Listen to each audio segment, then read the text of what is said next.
All right, what up, y'all? AWB, we back at it. About to get started. Go ahead and wait for a couple of people to jump in here. And as y'all see with the title, we're gonna talk about, the trolls. So I know it's pretty late for everybody probably, but it's not late for me right now. So, I got a lot of things going. I'm gonna be working on some of the like behind the scenes stuff that you have to deal with when you have YouTube and you're a content creator. Uh, so I'm gonna be getting things set up. I'm gonna get the membership set up. I'm gonna get uh, my store set up, and because I want to. While when I do these live streams, have my uh I want to have my shirts made, my shirts and my hats made that say AWB, and you know with my QR code and everything. Y'all gonna see soon. I'm gonna have everything set up. It's gonna be even more professional than it is right now. Oh, it's only 6 p.m. That's amazing. That's great. Thank you, Brady. That's perfect actually. You're you central time, right, Bridges?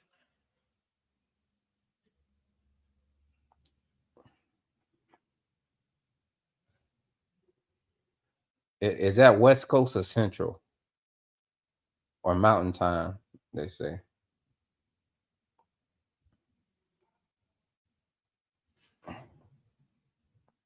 Oh, Australia. Okay.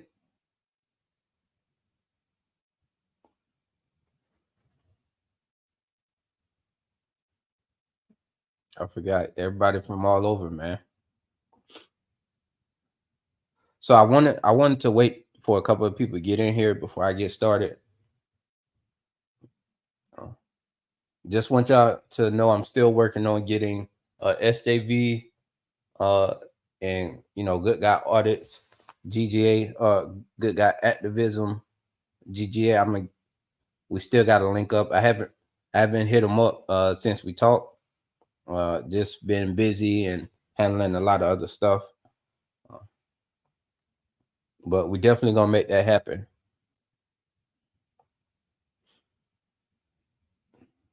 Like I said, I need to get a lot of the behind the scenes stuff set up. I need to get everything set up with my streaming platform, you know, all that stuff. Because I'm gonna start doing Twitch as well. So I just want to make sure everything is. I'm gonna have to take care of all that. But yeah, what's up with everybody? I appreciate y'all for joining me, and we'll go ahead and get started soon. Let me see. Let me turn on this light. See if I get some better lighting over here. Hold on, y'all.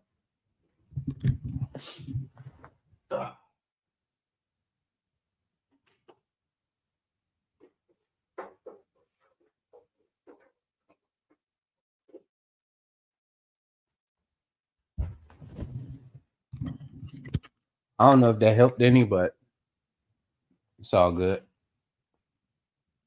All right, y'all. So let's get started. Can't really see who's in here, but I know y'all ready. All right. So the first thing I want to do is check out what's up, Jim. Twitch is better as far as donuts go. They don't take big cut. Yeah, yeah. I just want to. It makes more sense to uh go on a platform, a wider platform, when I could be on that platform and it'll stream to YouTube just the same anyway. But yeah, so what you know I want to reveal all my plans. For one, not because of y'all supporters, but because of the trolls and all that other stuff that they like to watch my stuff, and they just ready for you to trip up or whatever. So I won't reveal everything just because I know that they'll be here. But one thing for sure is that I'm going to be working more on my membership platform, and I want to see how can I structure that and give give a lot of value to my memberships, because I don't know. I guess I don't really hold anything back. Most times I just release everything and let everybody enjoy it. But I feel certain things should be exclusive to members, like certain talking points, or like maybe when I want to let you know some of the behind the scenes stuff or things that I'm working on coming up soon. I'm gonna let the members know that that's not gonna be available to just anybody. It has to, it'll have to be a member.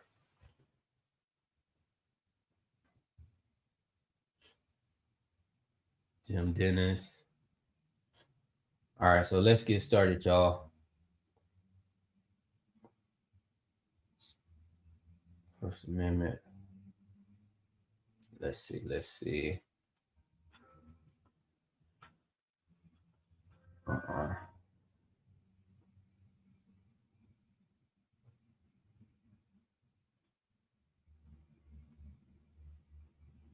Okay, so we starting off with Tat's page, trolling, troll auditing the trolls. Tats has actually been reaching out and asking everybody to share this content for one of the main. I'm not gonna say one of the main ones, but he's a semi big uh anti-auditor channel, I guess, and he likes to talk bad about people, everybody doing the First Amendment or exercising their rights. For some reason, he has a big issue with that, and he likes to really insult people and talk real bad about people. So we're gonna play this video from Tat's page, and then we're gonna go check out the guy he's actually talking about. And like it's terrible how this guy is talking so bad about people with the kind of background that he's dealing with right now. And what he's doing is just completely despicable. And that one thing that I notice about a lot of the anti-auditing channels who like to insult auditors, they either look like their life is miserable or they don't show their face. That's one thing I noticed about that. There's very few of them that look like, happy to be, or just, you got to think, if your whole channel is based on talking bad about somebody else, you got to think the troll channels wouldn't even exist without the auditing channels. Like they get their content from us, and then like it's crazy that they'll say, "Oh, y'all just trying to make money off YouTube, blah blah blah blah," but they're using our content to make money off YouTube and say it's it's a crazy existence that they're living in.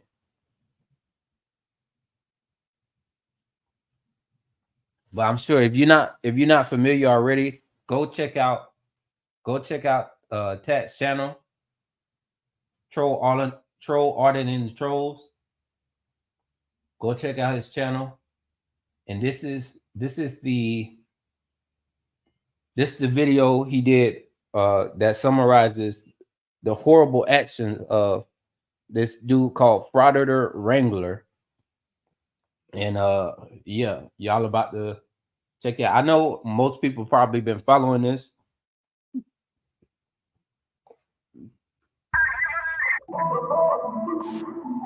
Let me, my bad, y'all. Let me slow it down. Like I said, y'all know I usually watch things at 2 times the speed.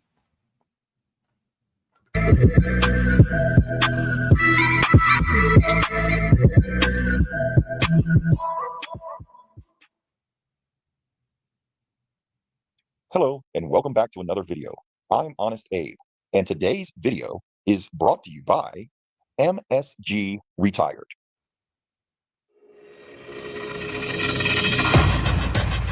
Wait, hold on. Before we get started, I'm reading this.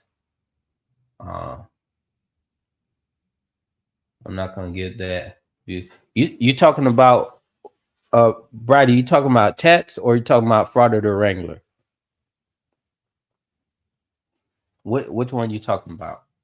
Someone used to sub to wanted 80 a month for a membership. No, I Bridget, I'm saying Bridget, Brady, it's not gonna be nothing like $80 a month. I think the most maybe 20, but not even that. Like really, I'm gonna keep it around like $5 because it's just to have enough skin in the game to where I can avoid people just wanting to, basically spy on me. And if you're gonna spy on me, like they're gonna have to put forth the effort with it. What's up, Renetta? But let's get started. Let's get started, y'all.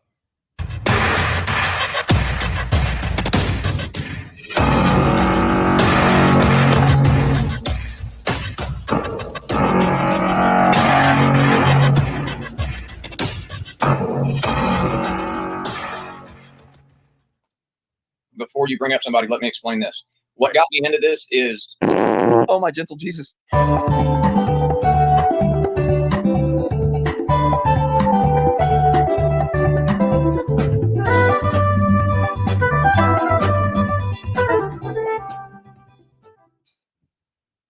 I need you all to sit back, relax, close your eyes, or keep them open, it doesn't matter to me, and take a trip down Hypothesis Lane. So all of this is just my theory, my hypothesis of what Michael Kaiser actually did.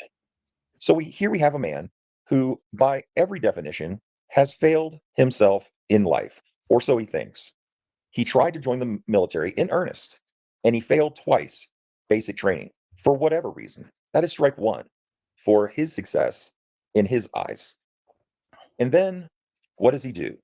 He turns to a life of crime, and he claims it's because of a drug addiction, which makes perfect sense. And he gets desperate for money, so he decides to rob a few places and get these pain pills. But I don't believe all he did. I believe he probably took other things and got money for those things that he took to support his drug addiction. And somewhere in the mix, he got accused of capital. Bootlicker. I'm just what I'm doing right here. I'm just supporting Tax and what he's doing and trying to be exactly who he made his channel out to be. He wanted to go against the ones going against us as a community.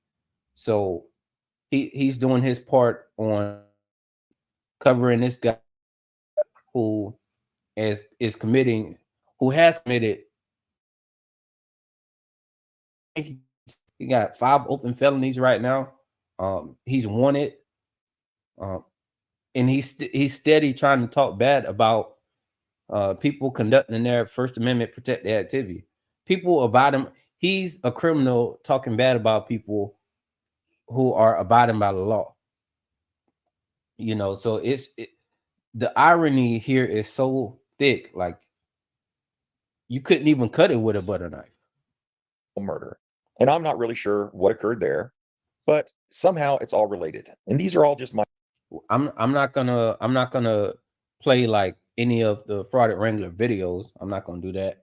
But I just wanted to play this video and go to his channel and like just show all the videos that he's done to make money off. He makes his money off First Amendment auditors, but he's steady talking bad about them. my opinions, right? So he does some time in the Department of Corrections. And once he comes out, he still has that 40% disability rating with the Veterans Administration. So he's surviving any way he can. And he stumbles upon auditing videos on YouTube, probably out of boredom. And as he continues down that rabbit hole, he discovers an opposition to First Amendment auditing. And he thinks to himself, Michael Kaiser, I have a little bit of legal knowledge because I had all of these legal problems. And then I have some military knowledge because of my attempts at passing basic training twice. I can talk the talk for a little while. And maybe these people who also support police officers, I mean, I tried to be a military police officer. Why wouldn't they support me? I mean, why not tell Yeah. everybody that not only was I a military police officer, but I served 15 years and I obtained the rank of staff sergeant. Yeah, that's what I'll tell them. But why stop there? Let's add that I was a U.S. Army Ranger. Yeah, people love those guys. They think they're really tough and know what they're doing, and they're loyal to what they do. Yeah, I'm an Army Ranger now. But how am I going to get the sympathy of people so that they can come off of their hard-earned money and give me some of those super chats? Oh, yeah, that's right. I was shot. I don't know how many times. I mean, I'm going to tell everybody that I was shot, what, one, two, three times? And I was attacked with an RPG that broke my tibia. And I'm Rambo. That's right. I'm Rambo. I am impervious to pain. I walked around for 3 freaking weeks on that broken tibia. Yeah, I'm a badass. Who doesn't want to support a badass like that? So I'm going to start this channel and I'm going to bolster my numbers by telling everybody these lies so they can be enamored with the fact that not only am I a U.S. Army Ranger, military police officer, but I'm a combat wounded veteran. Who doesn't want to support that? And so Michael Kaiser puts his plan into effect and starts his channel, Frauded Wrangler, the patriotic Texan. Yeehaw. I can't wait for that money to start flowing in. And by the way, ladies and gentlemen, I never ask you for anything. I wouldn't ask you fine folks any money, but somebody forced me to put this app on here that you can provide me with a little bit should you wish to do so. And if you do, I'm going to donate this to my favorite military. This I'm guy going to is really donate this like to my one of the worst of the worst. And he fits the mold of a lot of trolls that I see that come on my channel and comment under videos or comment in a live stream. He fits the bill of a lot of those people. Just really, I feel like they scumbag people. favorite military charity. They say we're the scumbag people for exercising our rights, but they advocate for police doing whatever they want to citizens and being completely tyrannical. I don't understand how you can be on the side of that. On your behalf. Yeah, that's what I'll do. Kaiser, all of that came crashing down when you ran into good old Tats. Yeah, that guy. The guy who heard your stories one too many times, the guy who was an actual military veteran, heard those stories and applied them to what I've experienced in my time in the military. And what did I smell? I smelled bullshit. And I called you on it. And then more people started calling you on it. And even more people started calling you on it. And as luck would have it, you had everything, all of these plans to con people in believing you to be a wounded warrior blow up like the IEDs you've never experienced and outed you for the phony you are. And you're still a phony. Now you're using the sympathy card of, woe is me. I'm just a poor guy who's made a lot of mistakes. And I'll be here and I'm going to continue on no matter what those people that hate me say. Yeah, you're still playing the sympathy card. And that money is going to continue to roll. I can't believe that this guy tries to play victim. If y'all seen the videos, y'all talks about people. He's calling people names. He's saying he's shocking, disrespectful stuff about people over the internet when all of what he's saying really is a projection of himself. Roll in because there are people out there who could care less about your military lies. But we all know who you really are, Michael. We know. You haven't fooled us even in the slightest. But there's only so much I can do. And for right now, we're going to continue on with this video. I didn't like myself because, yeah, I victimized people. And we all know it's out there why I was struggling at that time. And I didn't ask anybody to donate I've never asked anybody to donate a damn thing to me. Go back and look at every one of my live streams. I've never asked anybody to give anything to me, ever. Now, when he said go back to my live streams, if you try to check the live streams now, he deleted so many of his live streams, which is crazy. I think he deleted over half his live streams. I didn't realize till I started watching it that just how badly those people were being victimized. And I felt that them being victimized under the cloak of some nonsense. I don't know. It felt like if I could help those people fight back against them a little bit, that maybe it would earn me a reprieve one day. He talking about the people who go crazy because somebody is exercising their right, not bothering them. The people who make it their issue. Nobody's being victimized at all when you conducting your First Amendment protected activity. You're not victimizing nobody. Yeah. They are public workers. Everything about their position, them working there, is public information. It's not a secret. Some cloak of some nonsense. You said it best. And of course, I rearranged your words slightly to drive home the point, because I believe that you never admitted to any wrongdoing whatsoever as far as your military service or anything else during the Frauditor Troll stream. So I'm trying to make it so you can tell everybody what it was that you did wrong.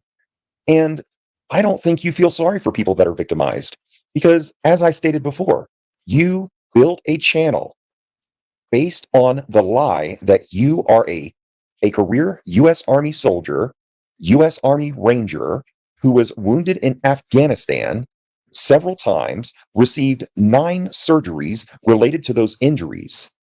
And you were hoping to cash in on that lie. And you still are. You still are, because even though people now know that you are not who you said you were as far as your military service, they still feel sorry for you because they like what you stand for when it comes to anti-auditing. But are people really that butthurt over a camera where they can ignore somebody who tried to con people out of their money based on a bunch of bullshit? Man, I'm starting to lose faith in the world a little at a time. And it's people like you who add to that angst, the mistrust that people have throughout, especially when it comes to being online on social media, such as places like YouTube. Audit Wrangler, known as Michael William Cobb. Michael's been making a lot of military claims on his YouTube channel, and a lot of veterans had questions about it because most of them really didn't make a lot of sense.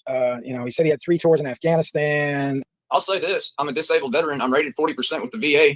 And anybody that thinks I'm stealing valor, I highly, highly encourage them to report me to the VA and the Office of the Inspector General. I've been doing stolen valor investigations for quite a while. I never had a problem telling everybody on a chat, in a live, that I have PTSD. I have been injured. I've had 9 surgeries, 2 gunshot wounds, and I still have frag next to my spine. I've been doing stolen valor investigations for quite a while. Whatever, dude. It's the same old garbage. It's all one big conspiracy. Service connected. I banged out 9 surgeries in 8 years. I have half a slug in my left shoulder. I still have frag in my lower back. I've been doing stolen valor investigations for quite a while. I effed up. And I don't want to ever forget about it. Michael caught my attention with some of the things that he said and done and spewed. So he was claiming from 2000 to 2008, and then he was med boarded either 2008, 2009, whatever. I've heard multiple different time frames. So I did the deep dive on the Department of Defense Manpower Database, also known as CERA. And what I found was the first one I looked at, this is dealing with his U.S. Army Reserve time.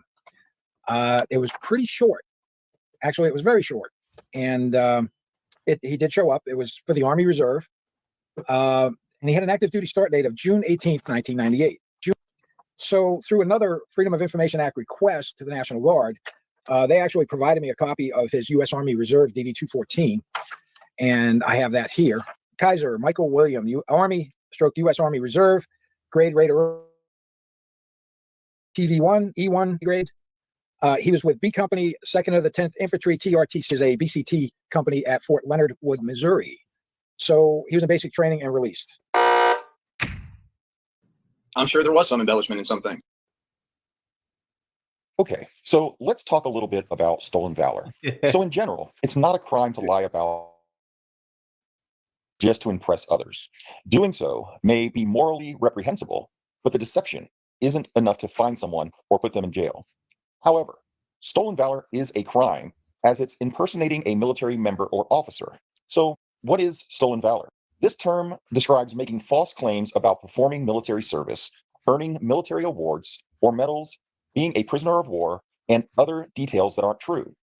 Politicians, judges, celebrities, anti war activists, veteran groups officials, community and average citizens have all been exposed for lying about their military service records.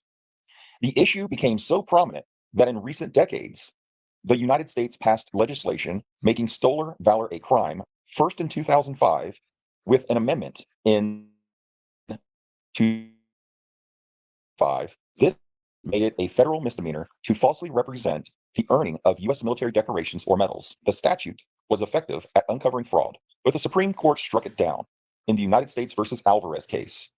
In this case, the judge ruled that the arrest and prosecution of a citizen for wearing unearned military awards without criminal intent violated their constitutional right to free speech. So then we come to the amendment to that law in 2013.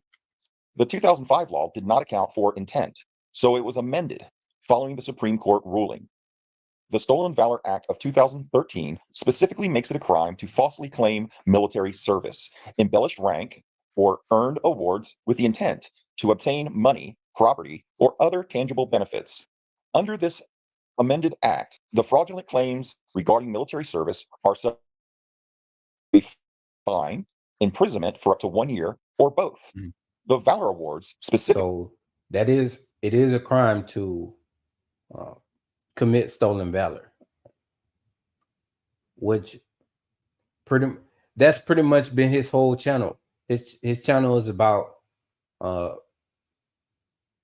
for one, he's making, he's making content look from auditor content, and what he uses as a boost is his veteran status, but he's not really he's a veteran, but only by technicality. He didn't make it through anything. He signed up, didn't make it, and they let him go for a medical reason. So he's a vet because he went in, but he didn't really do anything. mentioned in the act include the Medal of Honor, the Distinguished Service Cross, the Navy Cross, the Air Force Cross, the Silver Star, the Bronze Star, the Purple Heart, I don't have a Purple Heart. combat Yo, that soundbite was crazy, man. That I know he's so tired of hearing that soundbite. I don't have a Purple Heart. Action Ribbon, Combat Infantryman's Badge, Combat Action Badge, Combat Medical Badge, and Combat Action Medal. Now, let's go back to the words embellished rank. Did you do that, Mr. Kaiser? I believe you did, because you claimed that you were a staff sergeant. Did you claim the combat action badge? Yes, you did, because you claimed to be in combat. Did you claim the combat action ribbon? Yes, you did, because you claimed to be in combat. Anyway, the other part of it is someone would have to prove. All right, let me address the chat real quick. Brady, what's up? What's up? I see you, Brady. I might actually do that, make you a mod. Gangel, you're gonna have to relax a little bit in the chat. I know you're passionate about what you're passionate about, but sometimes it's a bit much for everybody. You got your own lingo, with your words and everything. So, it kind of throws people off.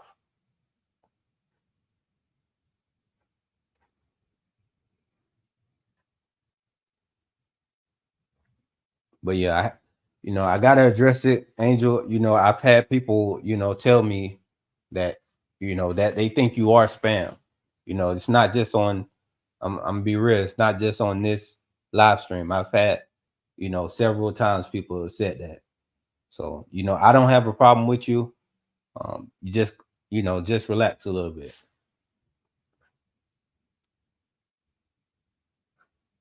Prove that you used it you used all of these embellishments to obtain money, property, or other tangible benefits. Well, I think if we really looked closely at what you've done here, I believe you did. But that's not up to me. That would be up to a court of law. And I'm sure the Master Sergeant is going to probably pursue that if he can. So anyway, I just wanted to bring that up for all of you folks wondering about stolen valor and how it all works. So let's continue on and listen to little Private Kaiser talk about once again how he was blown. Yeah. So he's talking about Friday Wrangler. Don't worry, y'all. We're gonna go to his channel after this. We're not really gonna review any of his, check out any of his content, but you're gonna see, you know, his channel and everything. Don't worry about that. But just blown up by an listen to RPG and broke his tibia. I had broke my leg. We took RPG round at the grill. And nothing. And the warhead just absolutely. This guy is like, I don't want to say this, but this, I have to say it. Y'all, if you ever experienced being around a crackhead or somebody who is, you know, on drugs heavy, they will say the most wildest stuff imaginable. And that's exactly what Kaiser's done. But the only thing about him is that you can't do that. You can't do that when it comes to, you know, the military and faking your rank. You can't tell a whole story about, you know, you being in the military, you doing all this stuff, then ask people to donate money to you and accept the money. It's crazy. We smashed the engine back. You know, it snapped the transmission from the damn drive shaft. It pushed the entire engine and transmission back about 8 inches. And when it did that, it knocked the damn firewall in. I broke my leg a half inch under the knee. So he had an RPG hit the vehicle he was in. It broke his tibia that he was still walking around on 2 weeks after, and it broke. It pushed the firewall back and dropped out the transmission. Like, bruh, come on, man. And I didn't know about it for 3 weeks. I got to see wasn't a doctor. It was some other. It was like a Dr. Light, and Dr. Light, physical something, but not therapist or anything like that. But he told me I sprained my MCL. A physical something, not a therapist, but a physical something. What do you mean? What are you talking about, bro? To just wrap it up, and that was that. 5 hours later. About 3 weeks. Also, I knew his story was BS because, as y'all know, I've been in the health and wellness industry, and you know, I know about injuries. Like, come on now, you're not walking around on a fractured tibia. No way. Not just, come on, no. We were off of rotation, and I think I know that guy. I think I know the guy that you're talking about. He's the same guy that they used to fix the cars in East LA. They call him Mickey Mouse. I'm just glad that I never saw that individual again, because about it was 20 days later. Now, keep in mind, I didn't know I had a broken leg, so everything else was just, I was on that broken leg for 3 weeks in full battle rattle, and I didn't know about it for 3 weeks. Day one of my 2-day rotation off, I was going to get a shower, and I was in a damn pair of PT shorts, and the first sergeant saw it. And he called me over there, and I started to limp to him. He went, "Nope, Sergeant, you stay there." Yes, stop. And he come over, took one look at my leg, and said, "Get your smart ass." Yes, thank you. Physician's assistant. And it was a physician's assistant. Yeah, the first sergeant. And I don't know. I know, Jerry, we talked, you haven't, but I don't remember if you spent any time in the military corrections. But, you know, when you're a staff sergeant and your first sergeant tells you to go do something, you go do it. And you jump, snap shit and do it. In my case, I wasn't jumping, but, you know, I went ahead and I limped on back to the med shed, and they x-rayed it and came back in with a damn pair of crutches. I'm like, right, bro. So, yeah. That 3 weeks, it was a diagonal break on my tibia. Half inch under the knee joint, diagonally, all the way across. And then I had a linear fracture. Now, that runs along your bone. That one was like 6 inches long and almost a quarter inch wide. 1 eternity later.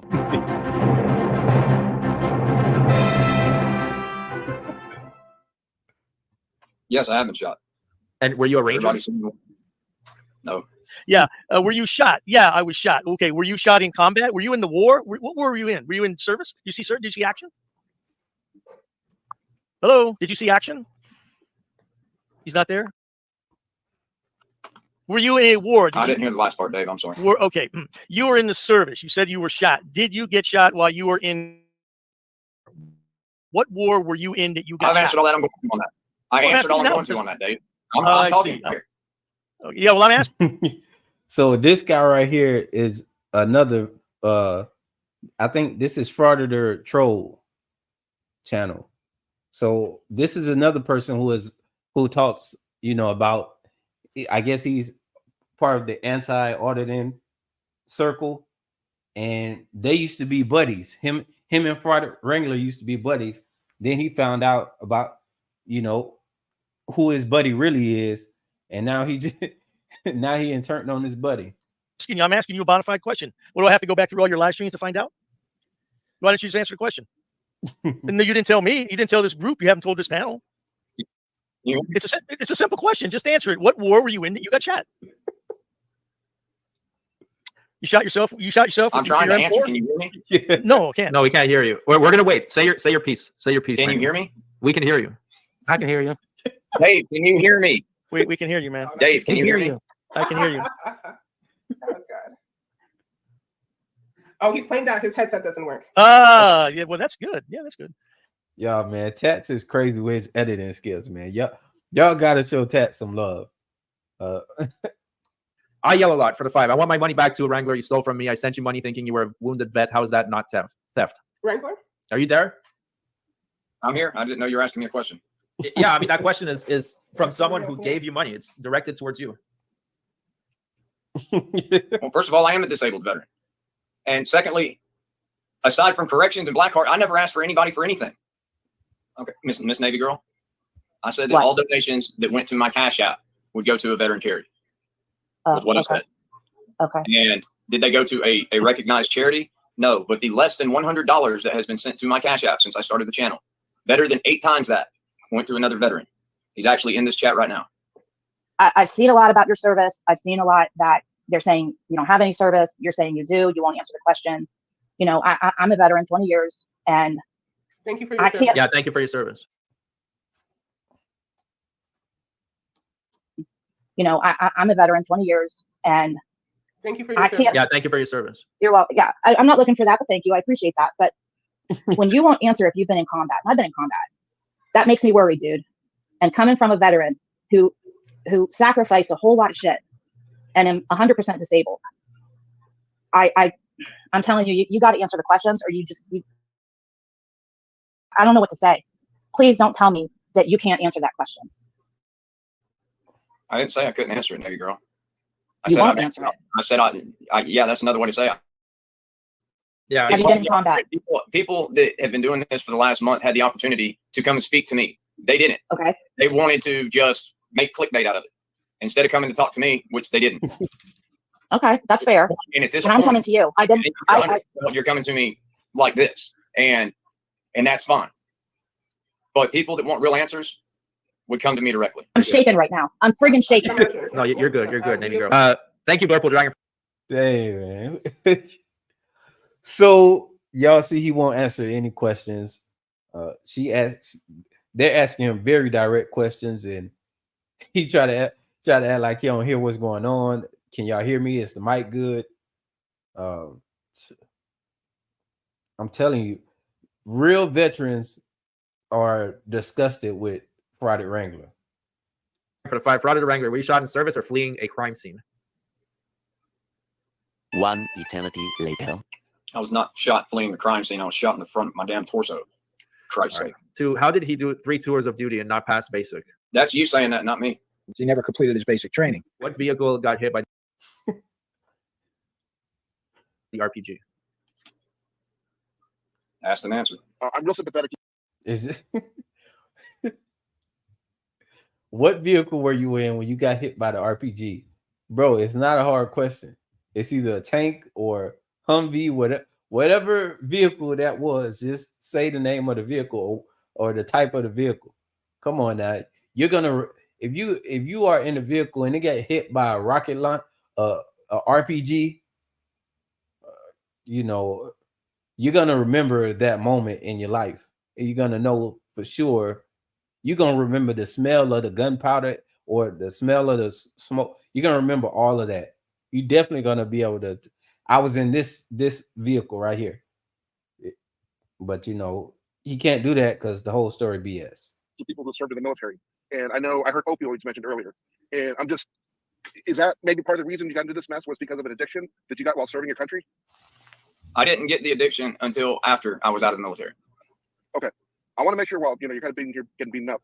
No, I deal with the military a lot. Okay. Yeah, I didn't get into I didn't get into being addicted to painkillers until after I started having surgeries. But surgeries came from the military injury, right? I never had a problem telling everybody on a chat, in a live, that I have PTSD. I have been injured. I've had 9 surgeries, 2 gunshot wounds, and I still have frag next to my spine. No, it came from when I got into the VA. They gave me a medicine combination that gave me a seizure disorder. And every time I would have a grand mal seizure, most times for some reason I'd be standing up. And when I would have the seizure, I would fall and land on something, break something. And it was a grand total of 8 surgeries in 7.5 years. We took an RPG round to the grill. I banged out 9 surgeries in 8 years. I have half a slug in my left shoulder. I still have frag in my lower back. I was not shot fleeing the crime scene. I was shot in the front of my damn torso. Christ's sake. How about the gunshot? Was it combat or not? See, when you don't answer right away. I didn't. You dropped out for a second. Get back. Come on, bruh. I didn't hear you. Were you shot in combat? Yes or no? Question. So the gunshot wound, let's just clear the air. Was it combat related or not? Yes. No, it came from when I got. Now, that was the most lying. Yes, he did not want to say yes, but he couldn't say no. Got into the VA. They gave me a medicine combination that gave me a seizure disorder. All right, look. They gave him a medicine combination that gave him a seizure disorder.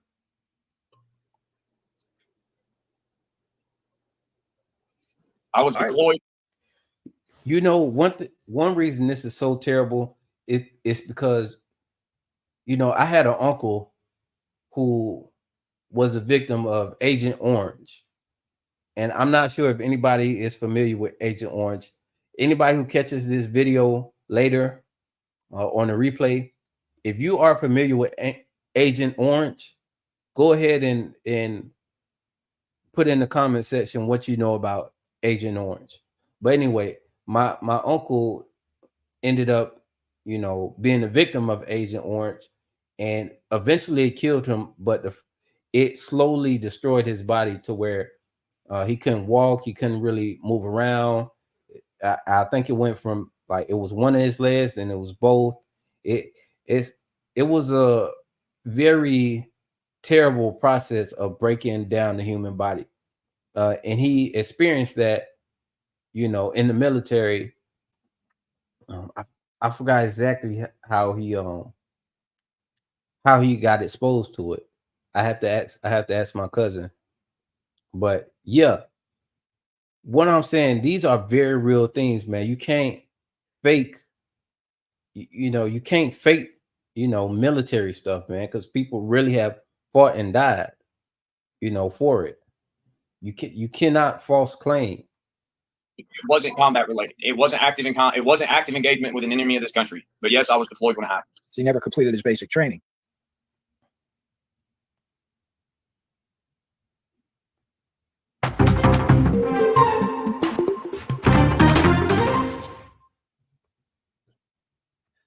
And he was separated. Now, his separation date, this period, was July 22nd, 1998. He had a total period of service. Renetta, I just want to say I'm sorry to hear that. And if that means you know that it's no joke to be playing about being injured and things happening in the military. You lying about that? No, man. It's real victims out there, man.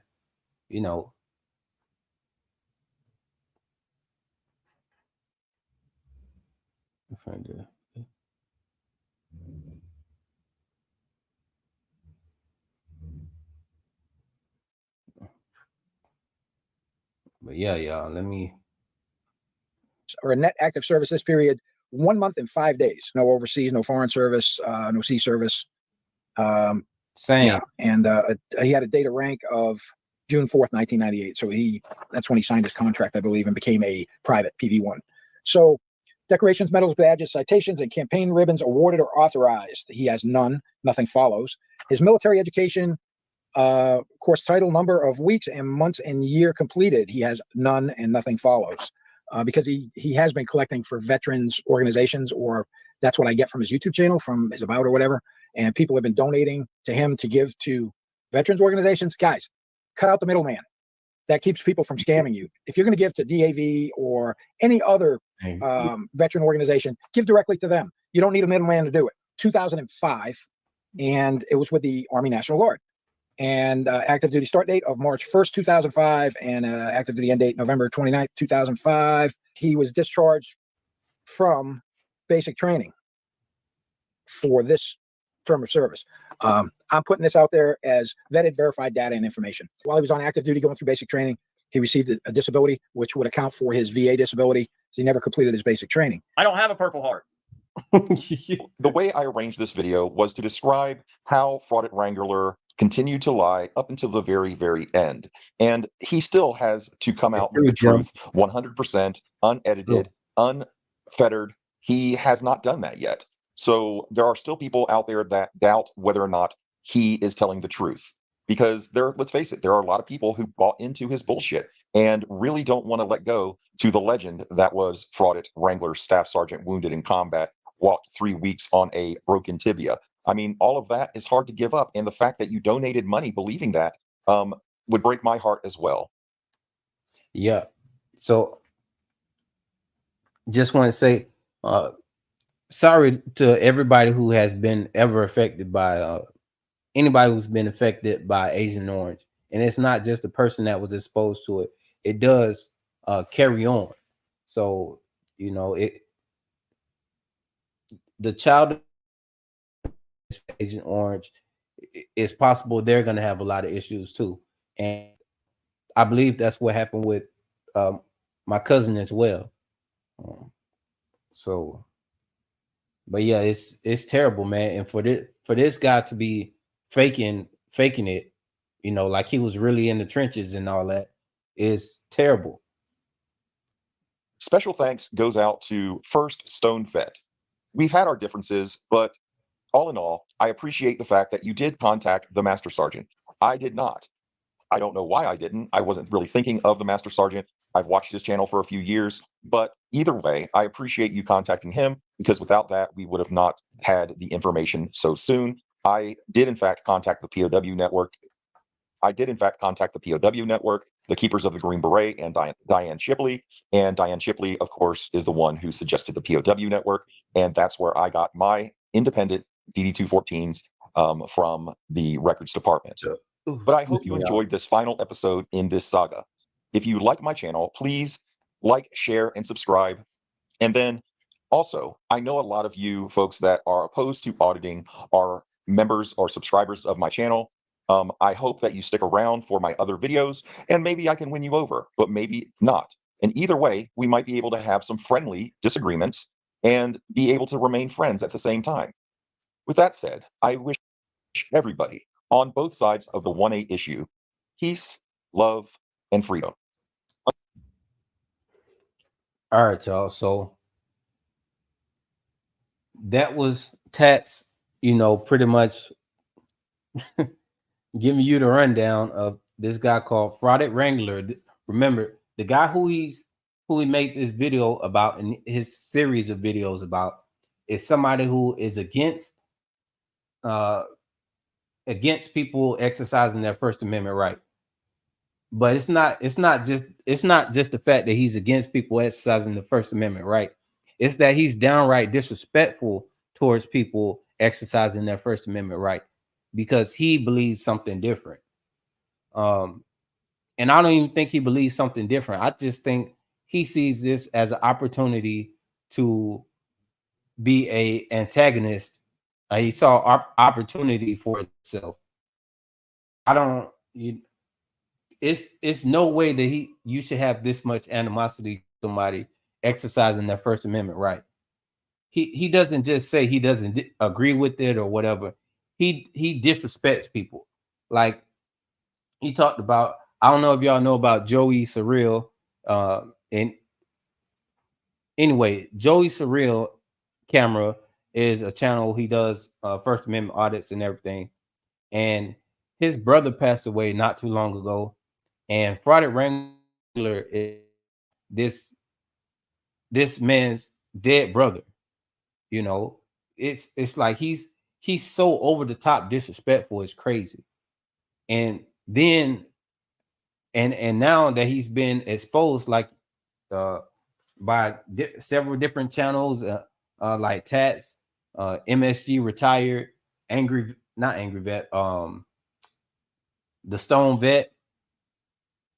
Since he's been, now he wants to play victim and now he's trying to act like people's bullying him when he's steady bullying people on every single one of his. It's not just it's over the top.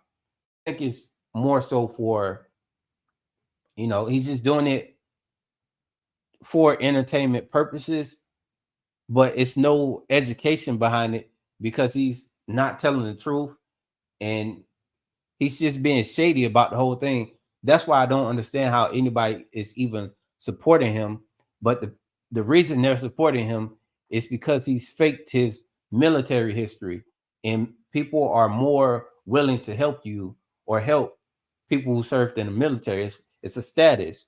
You know, when you see somebody with a veteran's hat or any military memorabilia on or anything like that, you always say thank you for your service, and you look at them in a light of they did something to help and serve this country.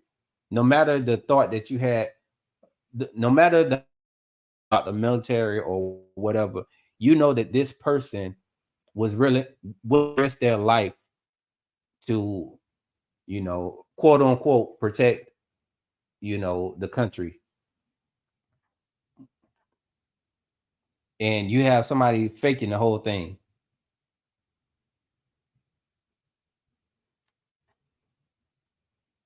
Me too. I wonder how many of his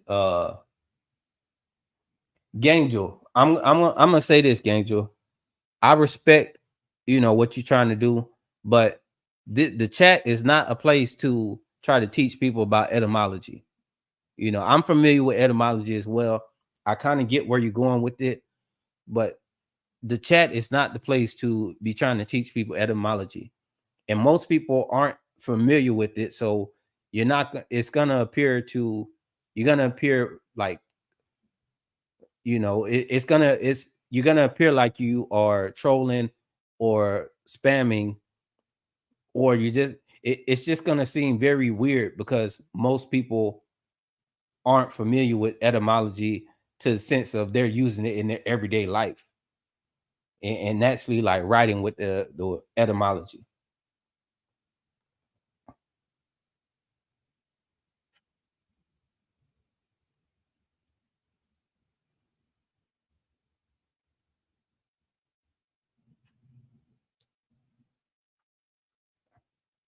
But yeah, Ganjo, the reason people are not liking it is because for one, it's a lot. You know, it's a lot, and for two, this is not to be trying to teach people etymology. You know, everybody's using, you know, plain English here. Now, if you want to teach people about etymology, you know, you can do that, but just not in the chat. Because I believe it's something in knowing the etymology of words and know the origin and the root of words. But we're in 2023.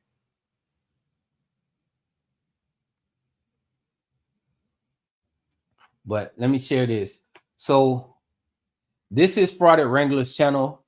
At one time they said they also said he was buying subscribers. So he has subscribers. Look how many over 584 videos. all of this is he didn't go out at all, ever. All he did was pull up somebody's video, talk bad about them for going out and creating it. You know, it's terrible, man. This guy is he is a terrible person. I can't believe a terrible person like this is actually talking bad about people who are standing up for their rights. You know, I don't agree with every auditor or their style or the way they go about conducting themselves. Some auditors for the right reasons, and you know, or they have their own agenda of why they're doing it. And I also believe that some auditors don't pick the best way to express themselves when they are conducting their audits. But to take it to this degree is absolutely, and it's especially knowing that you aren't a good. This Product Wrangler has 5 felonies pending. He is wanted right now. He also was accused of murdering someone, and the only reason that he beat this murder charge was because I think it was some issues with the names or something was filed wrong or something like that, and he got off of that based on the technicality. But he did a home invasion and tried to rob, killing an old man. I think the man was like years old, but he ended up killing an old man to just rob, so you're dealing with a drug addict, which I don't even want to say. A lot of people have drug problems, and it doesn't necessarily determine who you are. But this person was already not a good person and became a drug addict on top of not being a good person to begin with. So, you know, all that did was make the demons in him manifest even more. And you can see when you're watching if you ever watch his channel, look at his eyes and tell me, do you see a light human soul in him, or do you see evil and destruction and chaos? But let's see. Look how much he's generated off of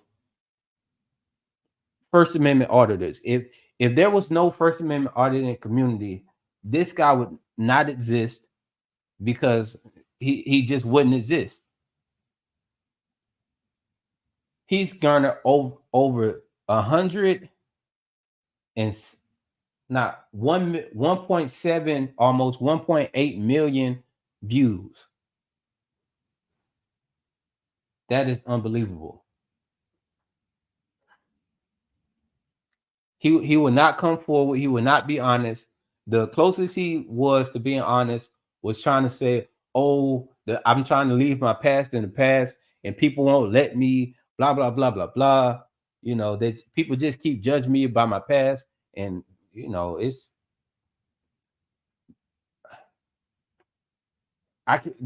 unbelievable. Really, I don't know how he does it, but he's not operating as a human being. I'm not gonna go to his video right now, but as y'all see, I've checked out a few just to see where he was,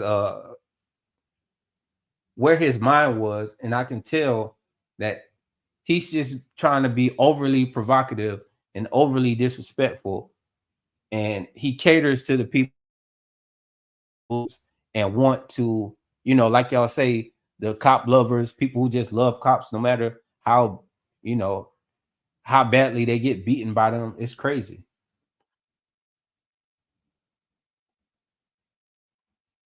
Then they try to say, oh, y'all just don't like cops, y'all don't like authority, blah, blah, blah, blah.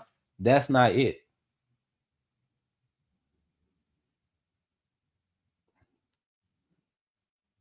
And let me go. Hold on, y'all. Let me check out the chat.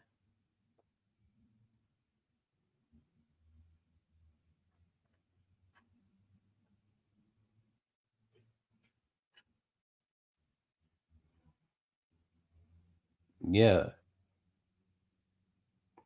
Yeah, Brady. In the way that Project Wrangler talks about him, it's like disgusting, man. It's, you know, it's crazy.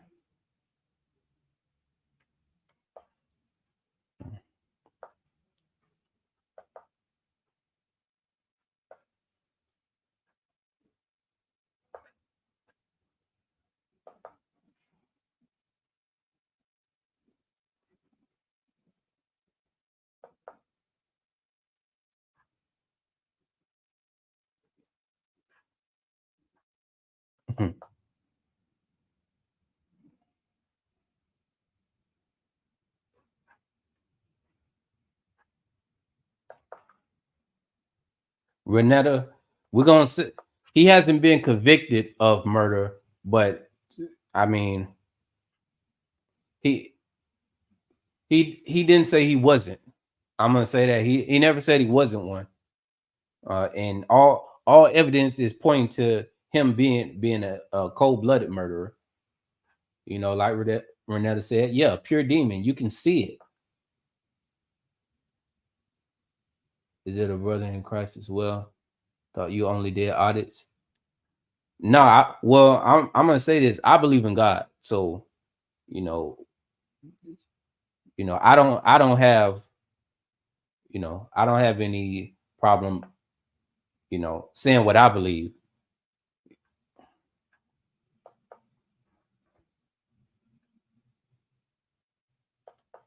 You said a true follower in Christ would forgive, but I'm coming in late.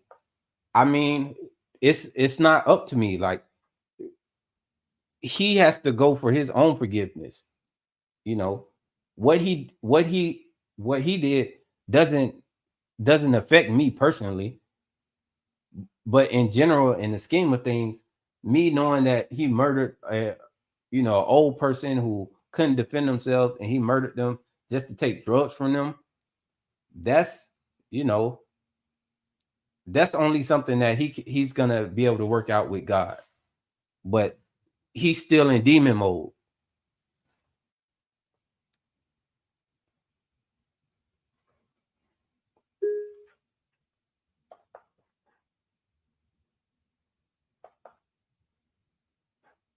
I thought I found some believers. Well, I believe, so I don't know what you're talking about. I would never deny the Father. I'm a believer in Christ. Okay, I didn't know what we were talking about. A murderer, yeah. Yeah, man. Like, I'm not going to deny it either. That's why I know that it's a demon in him. You can see it. It's manifesting all over. Even in his speech, you can tell that's not a Holy Spirit that's speaking and conducting the way that he does. Y'all would never hear me talk bad about somebody like that. Now, if somebody is dumb or stupid, then I'm gonna say that, but I'm never gonna disrespect somebody, and that's not me.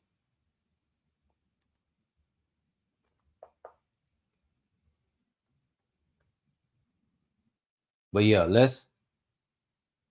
I also want to show y'all. So again, this is what I want to get into with the trolls. So I got to talk about this. So I'm gonna share this tab. This is a channel called Blackheart Night,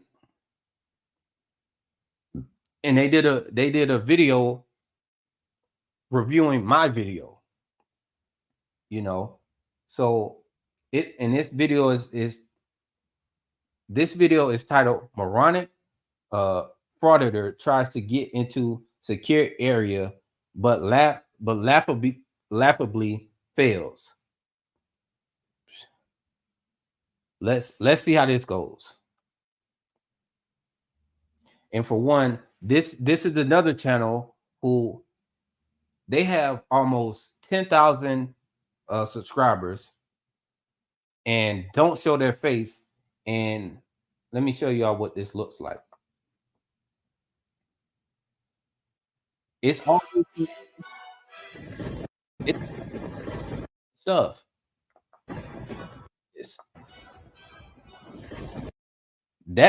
This channel doesn't look like it's has anything to do with anything righteous. This looks like chaos, destruction, demonic, you know, whatever, etc., etc., etc. This person also never shows their face. That's why I noticed it's always something like this, or or when they do show their face, they look like, you know, they just look terrible. Like Frauded Wrangler, he just looks terrible. Like that's why I would never take these channels serious or deal with them. Like, come on.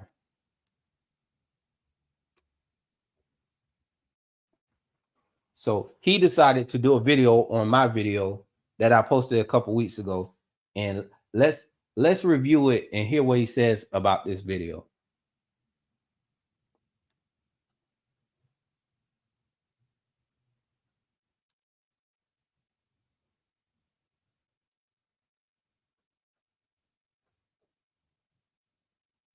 All right, Brady, we'll see you if you get back. I appreciate you stopping by.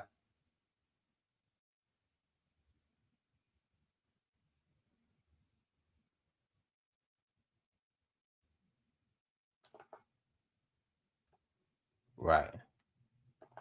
But check this out, y'all. Like, just look at this. Like, who's supporting this? Skull face, red eyes.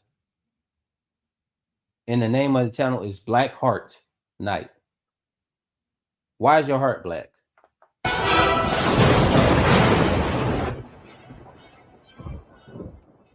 Some viewers may find the following video disturbing. Viewer discretion is advised.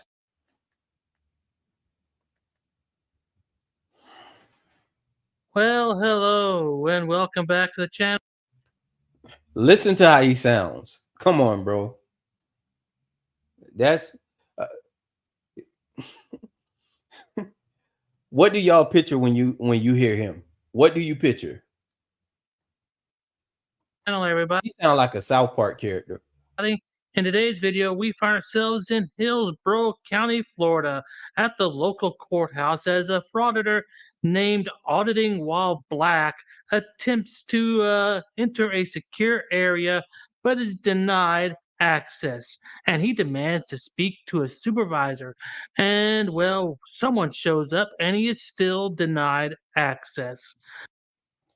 So he got all of this mixed up, which means he obviously either wasn't paying attention or they just do what they do. So I asked for a supervisor for the security. You know, that's the supervisor I want to talk to, and he was giving me that information. The person who he said showed up was the media person in the building, but that's not she's not a supervisor. She's just a media person. So let's go ahead and sit back, relax, and enjoy the show. Okay, we got the Hillsborough County building.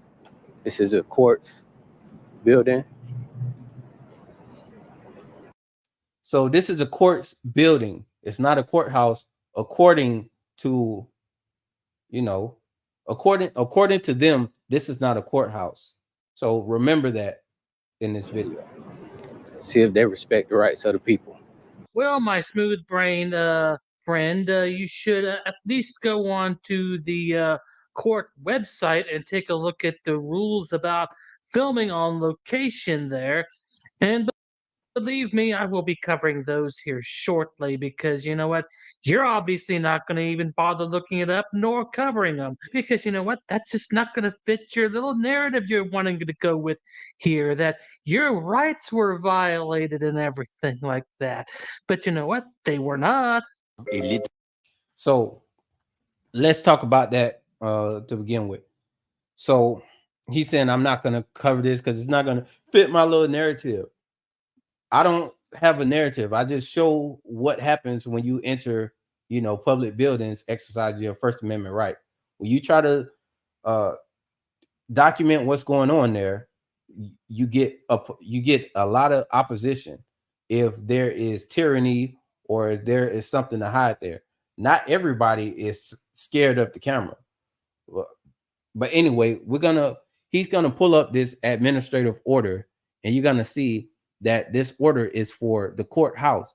Now, whether the order is constitutional or not, I don't know how this order supersedes the Constitution, but not even getting into that, this order is for a courthouse. Remember, this is a court building. It's not a courthouse, and we know it's not a courthouse, and I'll show you how we know later I'll show y'all right now. So how we know that it's not a courthouse, if you read this right here, it says,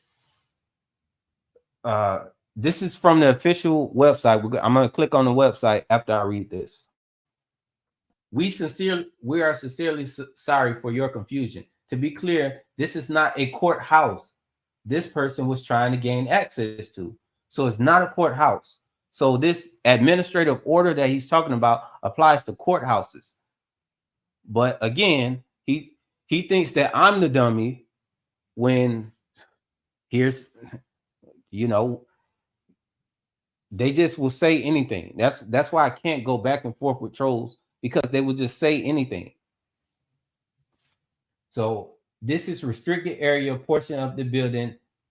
This is a restricted access portion of the building across the street from the courthouse. Any person, regardless of the media member, needs a purpose approval to go into secure area at the office. So they're saying I need a purpose and approval to go to. They're lying. Everybody who was walking in there was just saying, hey, I want to go for this and that. They weren't doing a background check and, checking to see if they were actually there for what they said they were there for. It was just because I had my camera out is why I got stopped. And for me actually telling them the official business that I was there for. A different reason, and just didn't have my camera and decided to say, going up to talk to so-and-so, and then I go up there and then I start recording. I could have did that. That's really what you can do. But I decided to be forefront and honest about what I was doing. They decided to do because of it.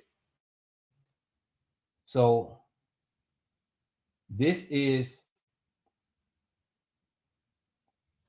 I don't know if this is the official page, but it's, this says State Attorney's Office of 13th Judicial Court of Hillsborough County State Attorney. Boom. Now let's keep going. Hold on, y'all.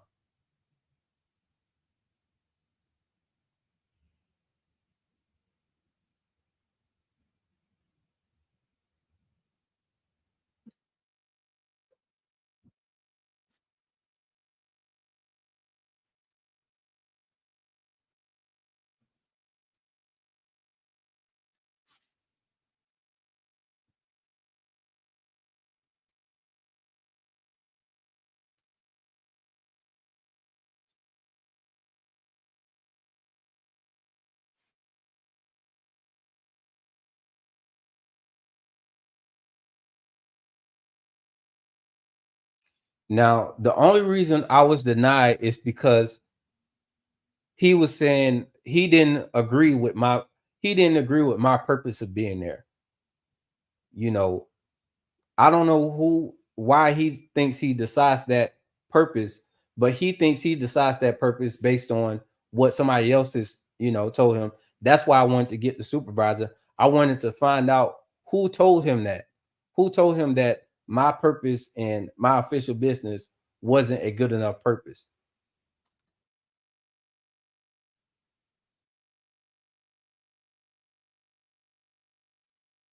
Official business.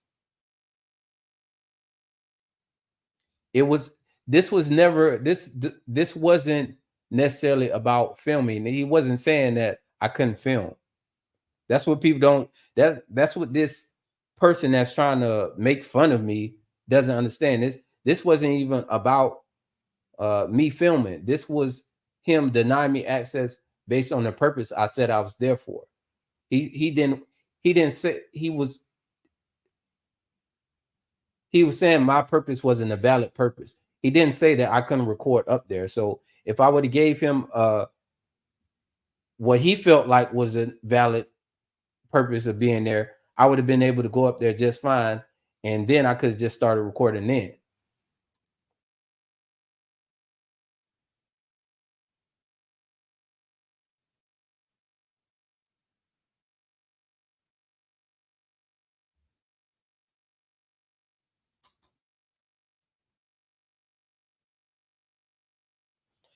So this guy, he's going on, sound like he, to people who don't know, he might sound like he's saying something, but he laid all this out. Remember this, all of this administrative order is for courthouses. Now we just went to the Hillsborough County State Attorney official page saying that the building I was in wasn't a courthouse.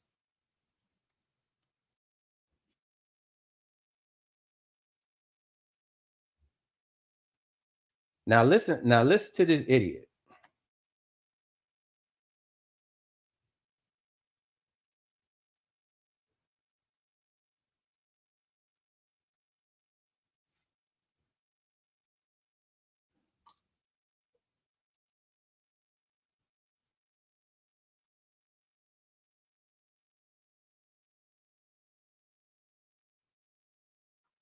Well, if that was the case, why was that order for no photography in the New York, the NYPD's departments all over New York?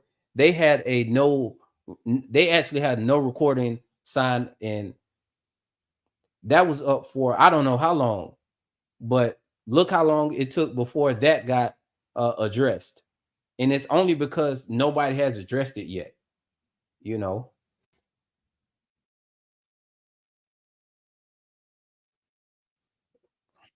It took somebody going there and actually going through the process of fighting it and getting it overturned. Just because it hasn't been challenged yet doesn't mean that it's right. This, I don't know why they think a judge has just why would they think a judge has the power to supersede the Constitution? At what point in time is a judge more powerful than the Constitution? Look, insults, calling me a moron, doesn't even know what he's talking about. Remember, this is not a courthouse that I'm in. And the issue here wasn't me recording. The issue here wasn't even me recording. So he's going into all this, pulled up the administrative order, all of this. The issue here wasn't me recording.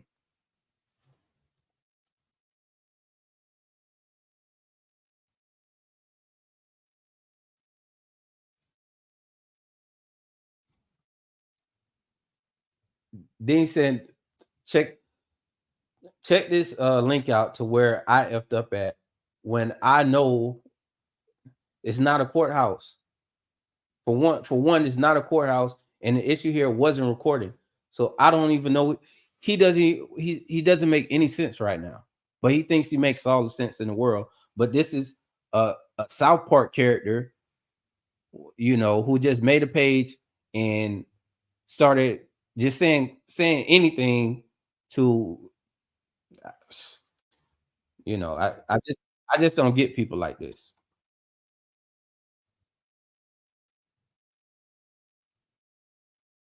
What's up, Patty?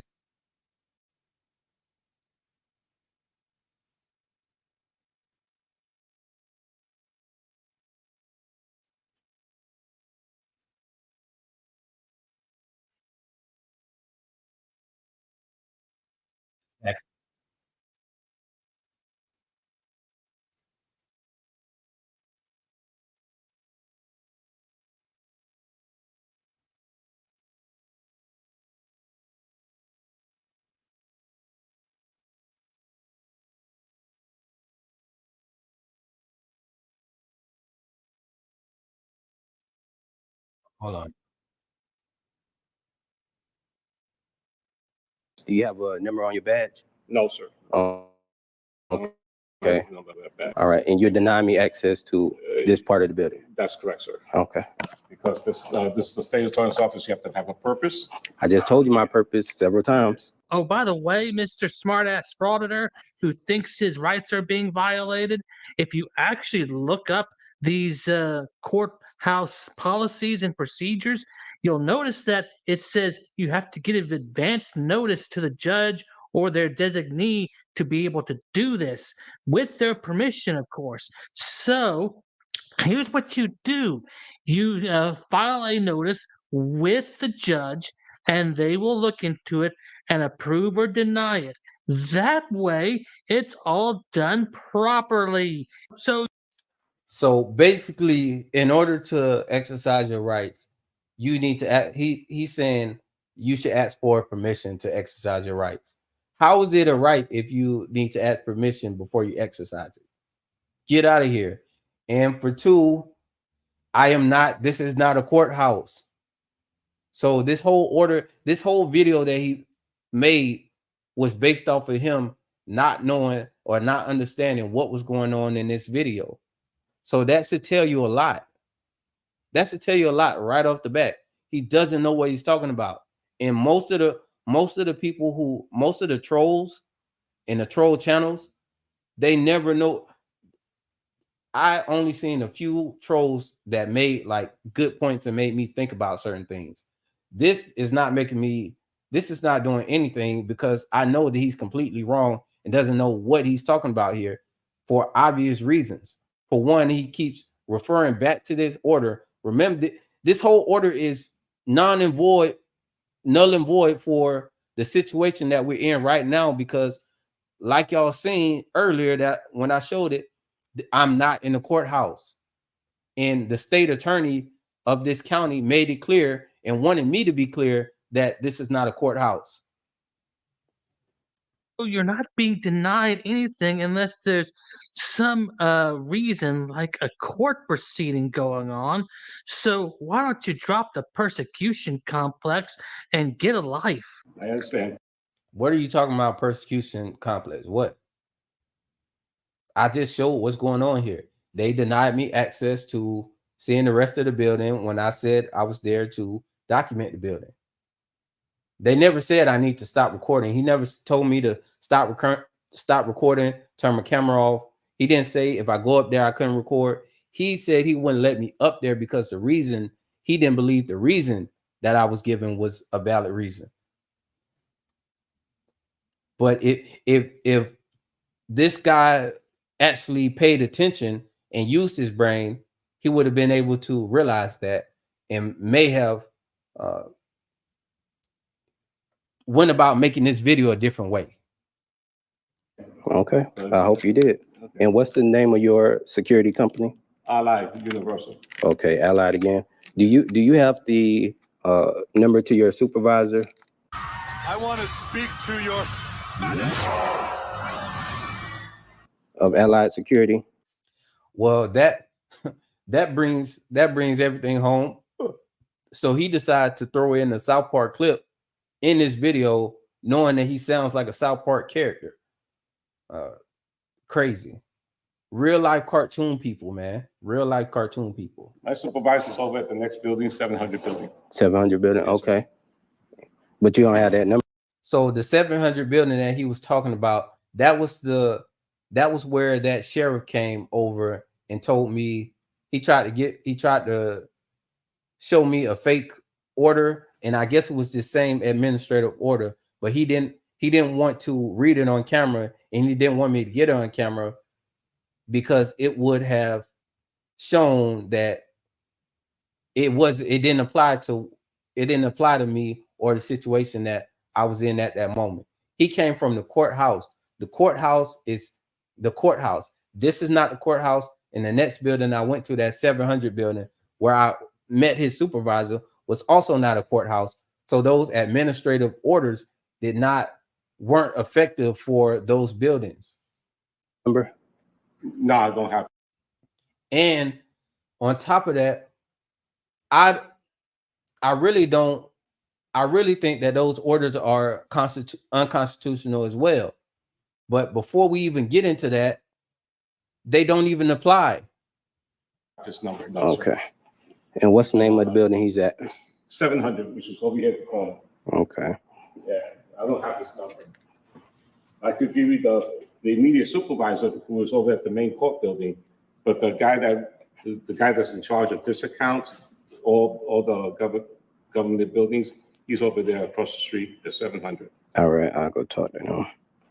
You want to talk to Butler, who's just the immediate supervisor? No, he's not here. Who would I be going? You say he's at the building over there. Immediate So, supervisor right now, that's the supervisor over at the court building. Mhm.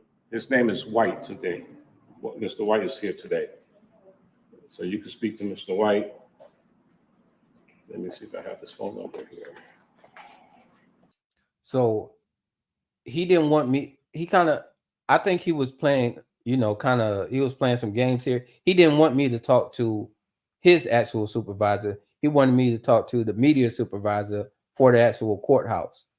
But remember, this is not the courthouse that I'm in. And the next building I go to is not the courthouse. But that's the building where I ran into this security guard's supervisor, which he was saying at first. Then he switched it up to give me someone else's information.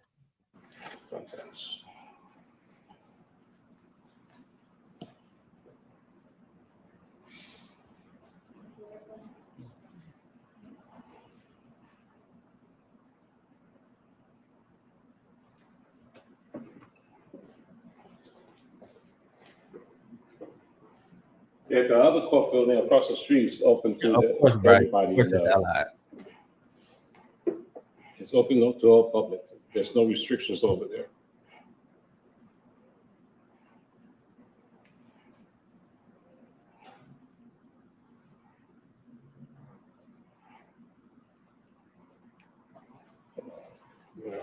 and there's no signs that say that area is restricted. That's all he doing. Like I said, it's only for people that have appointments, or people that have a purpose who has to do with a case with the state attorney's office. People that are coming in to drop charges, a witness, things like that. And that's what was told to you during your training? That's correct, sir. Okay. That's what we have to do here. But somebody told you that from your training, you saying? That's correct, sir. Okay. Let me see what I'll tell you here. Messages. And the thing is, I wasn't even really pressing this. Like out of all the videos he could have chosen, I don't know why he chose this one. I guess it was because it was my newest one at the time. But I wasn't even really pressing the issue here. Y'all know that. Well, they go round and round about this for a few minutes, and then the media director of the courthouse shows up. So he obviously wasn't paying attention, because this is not a courthouse. This is a court building. So and remember, again, the state attorney made it clear that the building I was in was not a courthouse. Let's see what she has to say about this. So let's roll that beautiful bean footage, shall we? You're dropping charges. Or I have a purpose. Okay, so what's the purpose? See, this is thing here. All I had to do was say a purpose that he would deem valid or whatever, but what I was doing was official business. So I don't know when official business became an invalid purpose, but it's only because they don't know, and it's not taught that we have the right to do what I was doing. I'm an independent journalist gathering content for a story. I told you I'm documenting already. Have you contacted the state attorney's office? So I'm the media director for this. Now she came over here and introduced herself and became a part of this because she thinks that she knows and whatever, but she has no idea about the rights of the people, because if she did, she would have said, oh, you're here to document the building, let me show you around here, I can give you a tour if you like. That's what you do. State attorney. Okay. I haven't heard from you, so if I would be happy to give you my information, you can email me and we can talk about whatever you need, but we don't have. And somebody actually did email her and she did not want to talk, obviously. Oh, give me the email and we'll talk about this. They don't even want to talk. Somebody emailed her and her response was more BS, like she's giving BS right now. Anything on file for you coming in today? I don't have anything on file for you. What do you mean? You don't need to have anything on file. I'm going to document the building. Y'all are conducting y'all official duties, and the citizens have the right to monitor you while you're doing that. To gather any content. What you mean? Do you see what I just told you on here, dude? That you have to give advance notice to somebody who's the judge's designee, and it appears that this is their designee, the media director. So therefore, you've got to give advance notice to her in order for you to do this. And if you would have given her advance notice a long time ago, maybe a day or two ahead of time, maybe you'd be able to be allowed to walk around the building and film with. So this cartoon character, I don't like the way that he said I'll be allowed to. That's the same as saying you have to ask permission and they have to allow you to exercise your rights. It makes no sense. And again, this guy does not know what he's talking about, because I'm not even in the courthouse. I'm in a court building, and the state attorney made it clear. I wasn't even aware that it was a difference, but they made it clear. They told me that it's a clear difference. This is not a courthouse.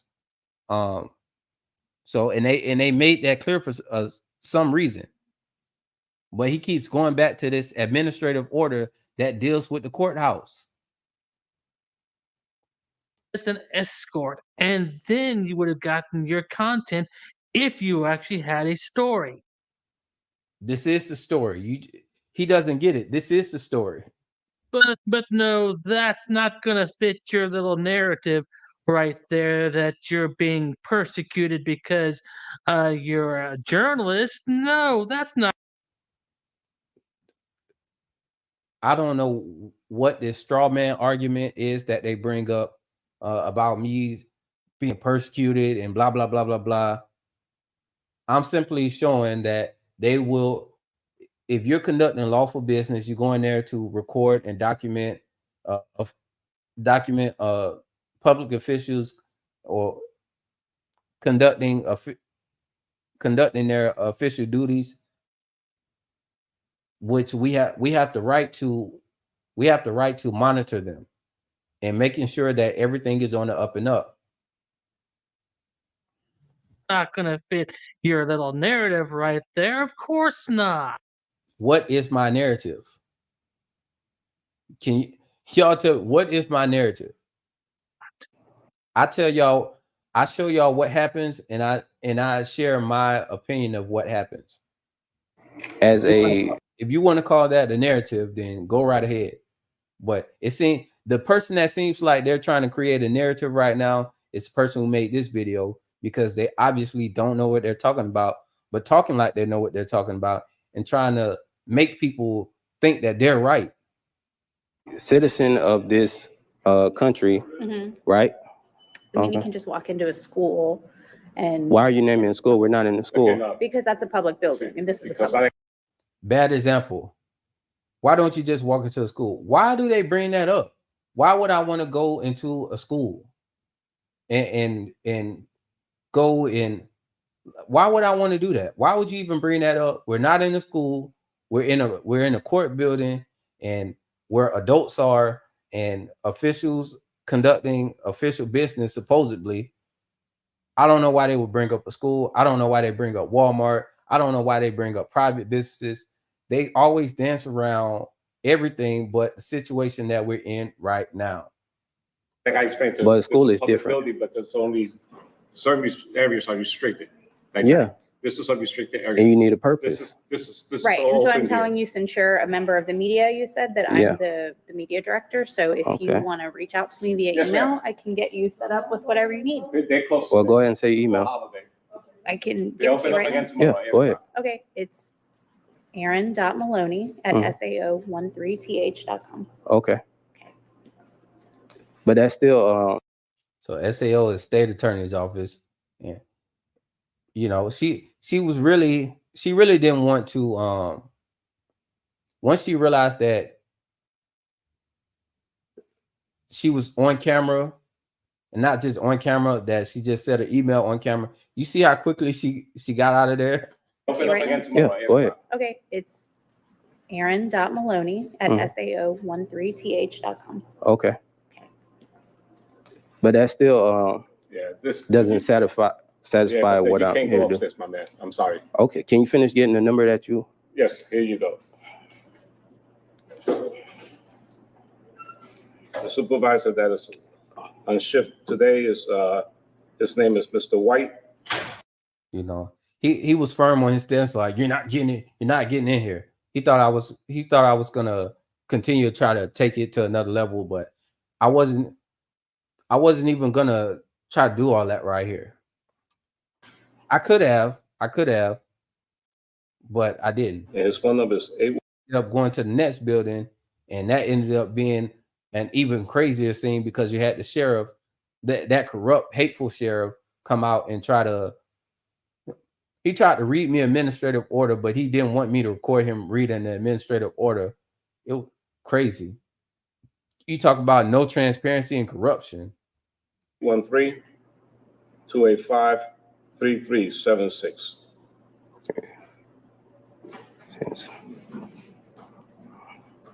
A lot of people are misinformed about the rights of citizens. You said Mr. White? Yes, sir. You know, there's certain places in public buildings that are restricted. I get that. It would be the areas that said restricted or authorized personnel only. Like I went down there and there was a sign on the window that said restricted area. Those are the areas I can't go in. But as far as public areas, Yeah. this is public. Just like when you try to stop me from going down that hallway. Yeah, but I was finding where you needed to go. I Yeah, just want to make sure you can go to the. Yeah, but first you said I couldn't go down this hallway. Just make sure that you. Yeah, but it's an open hallway. Yes. Just Okay. like if I go, Anything if that's I go, open here, you could. yeah. So upstairs is open until you get into a restricted area or a office that is I cannot- locked up. I've been told nobody comes through here unless they have an appointment. Okay, they have a purpose with the state attorney's office. Okay, and they have the documentation that they are here as a witness to a case. Okay, they have an appointment to see someone. Yeah. Or somebody that has the documentation because they want to drop the charges against someone. Right, and Mr. White would be the one who told you that. No, Mr. White's not the one that told me that because he was not my supervisor at the time. Okay, can you name the supervisor who told you that? He's no longer here with us. Okay. One final point before I sign off on this video. This doofus complains about lack of. Look at the name calling and the insults. This person who made this video would not say this to my face, guaranteed. And for him to say this and be wrong it's even more unbelievable. He's calling, he's name calling, you know, saying all this stuff, trying to say I'm making this narrative, all of this, when he's completely wrong about the whole thing. This issue here was not about filming. I hope you get Blackheart Knight. If you see this video, I hope you pay attention and realize that they never said I couldn't film here. This was never, they never stopped the only way that they stopped my First Amendment was denying me access to a different point of the building. They never said I need to turn off my cameras. They never said I couldn't film. If in fact, if I would have gave him a BS reason to go upstairs and I got upstairs and started filming, it wouldn't be a problem because filming wasn't the issue here.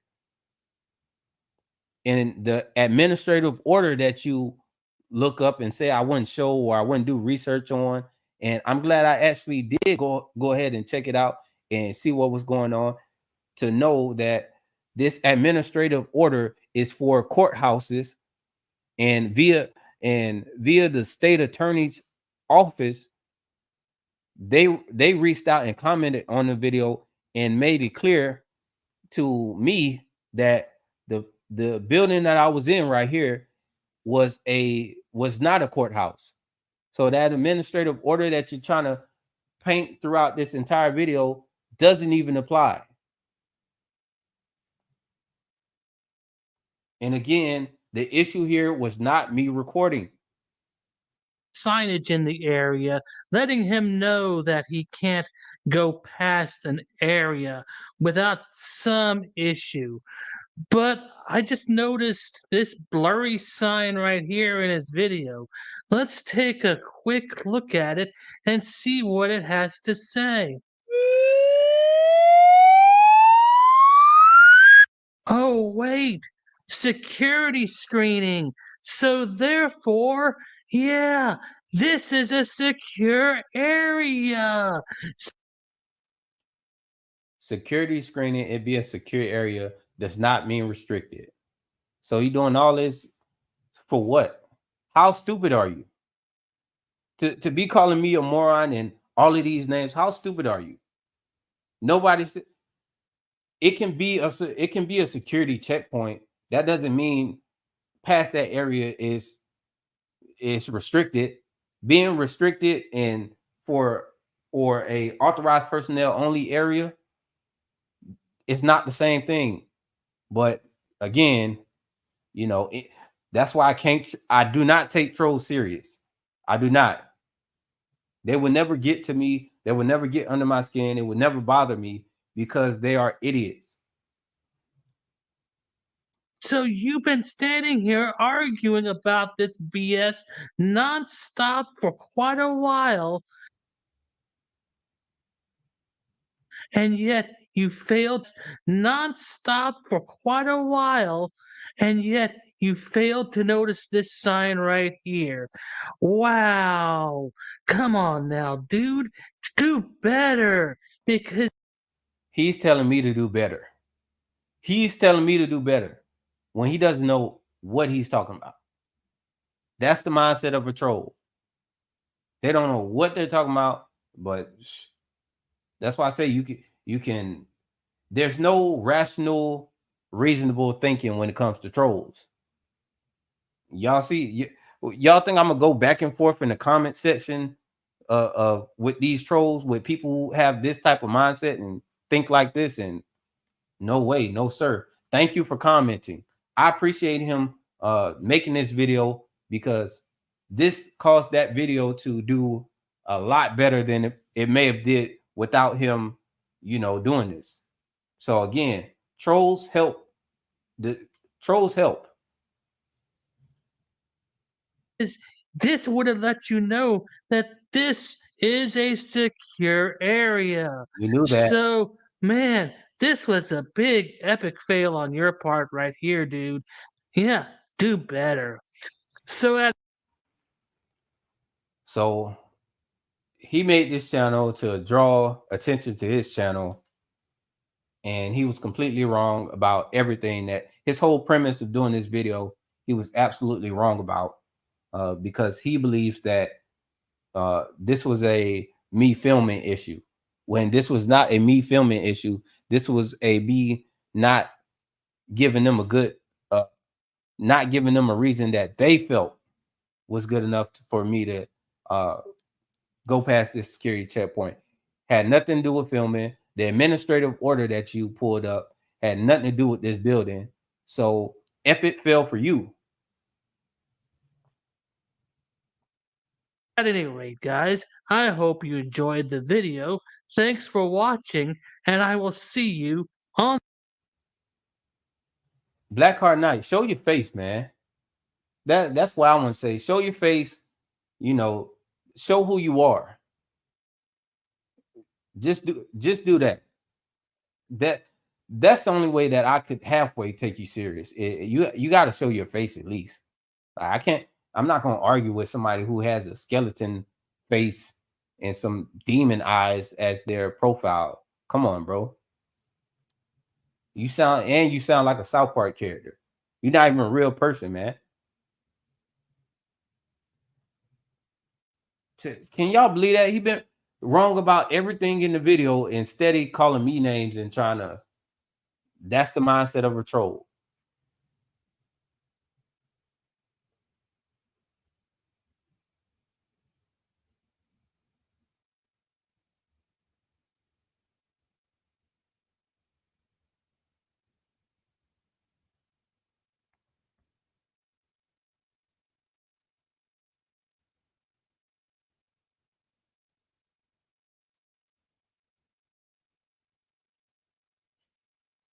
Exactly. The whole concept of cameras came from, I believe, our eyes. How can we capture what our eyes see and be able to review it and share it? You know, how can we take that and, you know, what the technology that humans come up with? And it's how, man, I don't want to sit and write everything I see. I don't want to, you know, how can we have a better way for people who don't have photographic memory?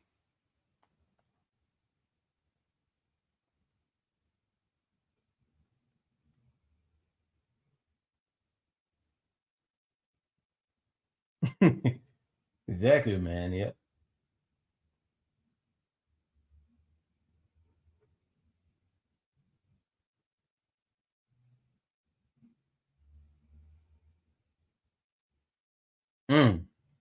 Trolls are driven by bad spirits and have no real purpose except self-satisfying chaos, and mayhem with antagonizing word salad and sarcasm.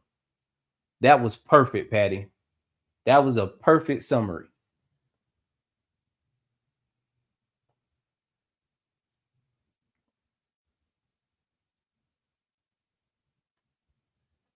Yeah. The thing is, we need to see what's going on in these buildings. They shouldn't be hiding anything in these buildings. They shouldn't be hiding people. They shouldn't be hiding their staff. They shouldn't be hiding anything. Everything that's public should be public. Everything that's private, they need to get out of the public eye. Not make the public, instead of taking the private things and making it private, they try to make public private when it doesn't work like that.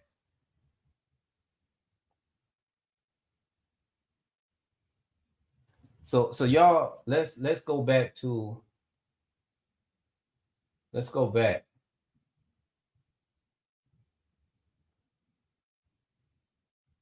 Let's share this tab. And let's go back. This is the state attorney's office who made this comment right here. The state attorney of Hillsborough County saying, we're sincerely sorry for your confusion. To be clear, this is not our house. This person was trying to gain access to. So this person, they're talking about me, and they're saying the building that I was, the building or the area that I was trying to gain access to was not the courthouse. This is a restricted area portion of the building across the street from the courthouse. Now, is it a restricted area or is it a secured area? We need to be clear on that. but nothing about it said that it would be a restricted area. I don't see how it could be a restricted area if it was open to the public, if they had any person, regardless of being a media member, needs a purpose and approval to go into the secure area at the office. So is it a secured restricted area? Is it a secured area or is it a restricted area? But again, that's a whole nother debate that we would have to, talk about this and why this person made that video about my video based on recording and photography and video in the video. And let's go. This is the order. So this is the order. In this order was talking about these buildings right here.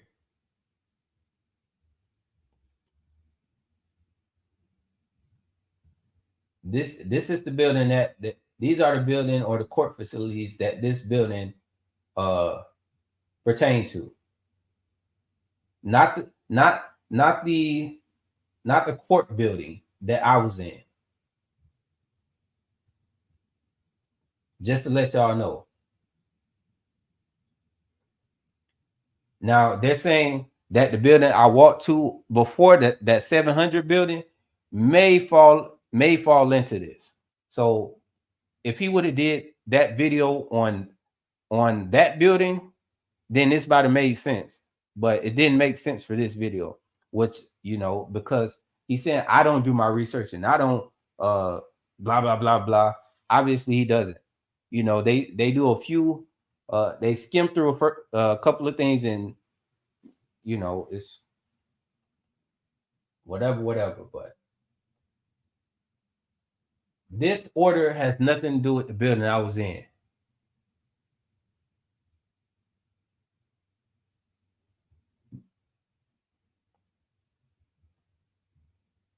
This video got 9.6 views. He did it 4 weeks ago. I think that's around the time I dropped this video. And I just jumped in the comment section and said, thank you for supporting my channel.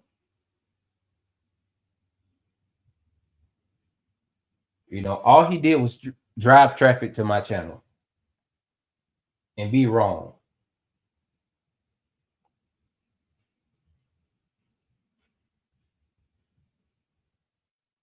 Terrible, man. Show your face. No live streams. He won't show his face on the live stream.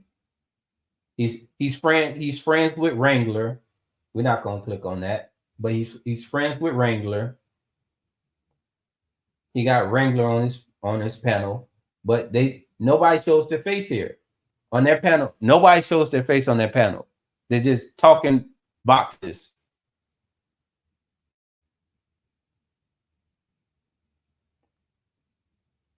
Hold on, y'all. My bad. I know I wasn't sharing it, but here we go. See, he doesn't show. They don't show their face. This is the only live stream he did 4 months live. He doesn't show his face ever. He just continues to make videos. Talk about trolls and steady talking bad about people. Look. Steady name calling, steady. Patty said it the best, man. So we're going to finish up with him. And I want to move to another channel that I was having issues with before. This is another, hold on, y'all. This is another channel who did he clipped my videos to make his video. He didn't really, he wasn't saying anything too much about he wasn't really saying much on his video about it. He was just kind of using my video to make content. But again, there are always people who don't show their face. They never show their face. Look at the live stream. Never show their face. He's a skeleton person.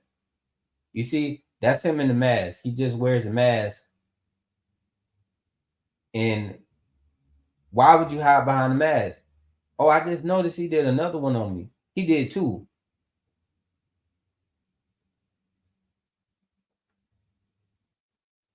But again, they don't show their face. But they love talking bad and talking crazy behind the screen and the keyboard.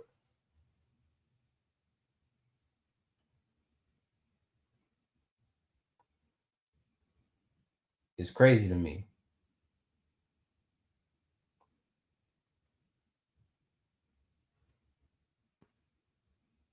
Hold on, hold on, y'all. Let me get back to the comment section.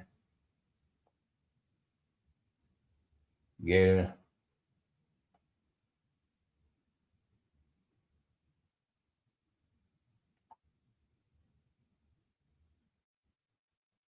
Exactly, Gator. If the government is not kept in check, it will run rampant right over the people. And that's exactly what's happening. That's exactly what's happening. And it's people like him. It's people like him. It's people like this guy that continues to. You got this guy, you got the Wrangler, you got all of these anti-auditing channels, which how can you be anti-civil rights? And their argument is that you have a misinterpretation of what the First Amendment says, blah, blah, blah, blah, blah. Okay. And then you can't just do anything and go film. You can't just film any and everything you want. No, you know, I'm a reasonable person. I know there's going to be certain restrictions to what I'm doing. And those certain restrictions would be, you can't just walk into an unauthorized area. You can't just walk into a restricted area. You need to be there, you know, during normal business hours, normal time. You can't just roll up in there. You can't be out. You can't be in there at times where they're not open. You know, pretty much common sense stuff.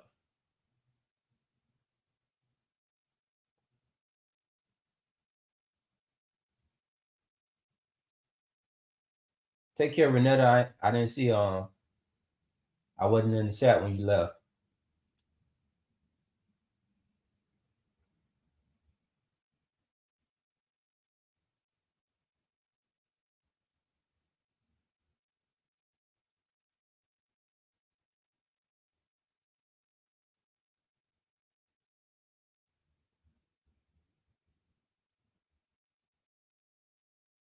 You got to catch the real MFers doing wrong, bro. This is just gonna get you in trouble with the wrong kind of people. And do this statewide? All of these are the wrong type of people if they are corrupt, tyrannical, and lack accountability and don't want to have transparency. You know,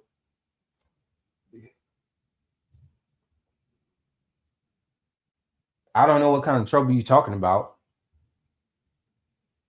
If it's paid for by tax dollars, government funding, etc., then it belongs to the people. They must always remember they work for us. That's why I say that we should have in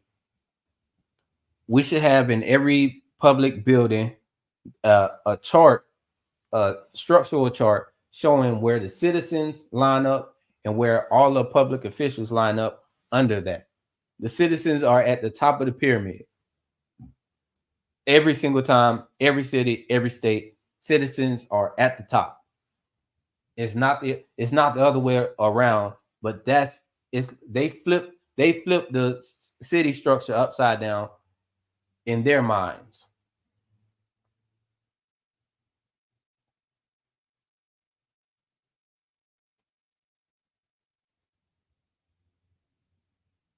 Exactly.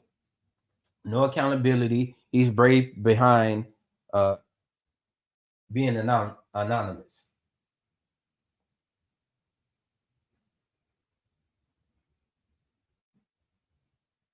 Yeah, the tone of his voice is menacing, and he's looking to be confrontational.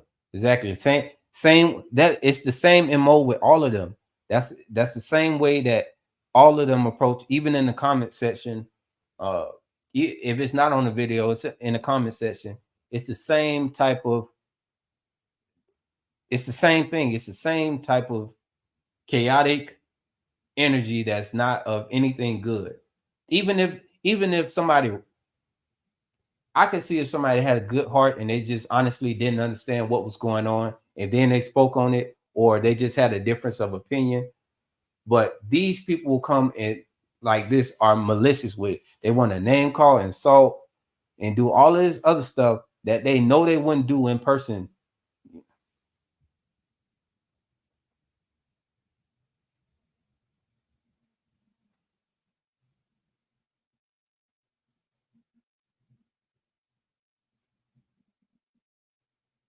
Man, come on now. You know he ain't been in nothing. He ain't been in no situation. Anybody who's really been through anything does not approach life like this guy, or Frauded Wrangler, or any other trolls in general. Most people who've been through something, they don't approach life like that because they know it's real out here.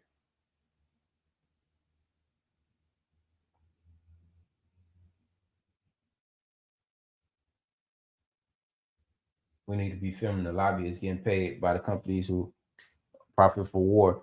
Yeah, but those people are in the public buildings. They're in those city halls. They're in those federal buildings, and we're trying to get in there, and they don't want us in there.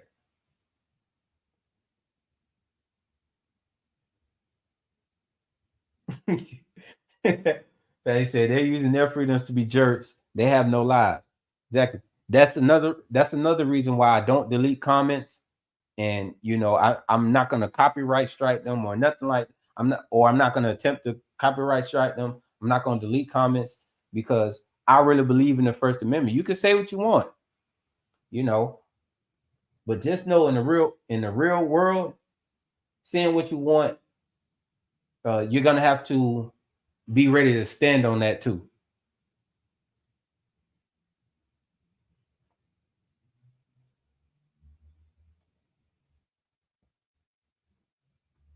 An intelligent person can extrapolate if they act a certain way in front of the camera, how they're going to act when the camera is not on them.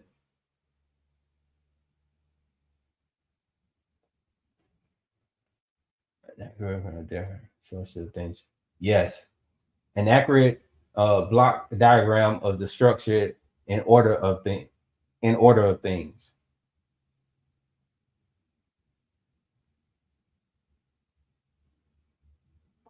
There has to be more that can be done. There's always more that can be done with any and everything, but you have to start somewhere. You have to do something, by picking up a camera and just going and document what's going on in your local town. It should not be you. Once you realize how big of a deal they make it, you start to wonder, well, what's the big deal? What's the big secret? What are y'all hiding? Why is this? Why are y'all so triggered by this? What is going on here? This makes people more suspicious.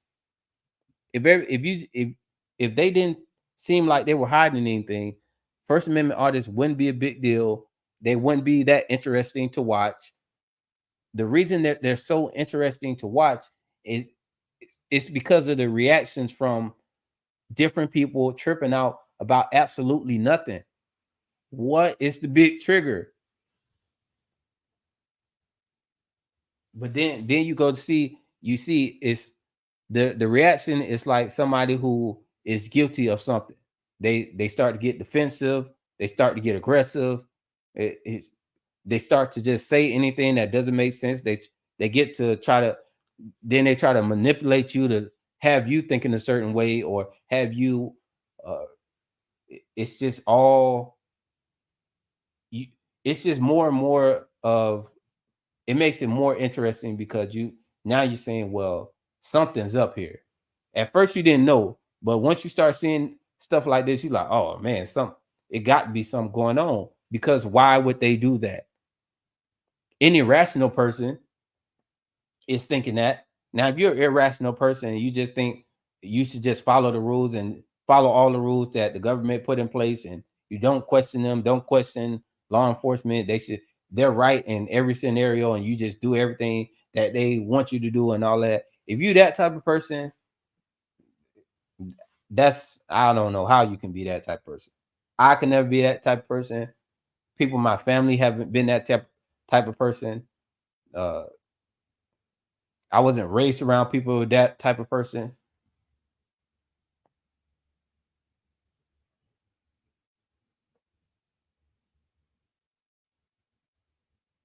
Right.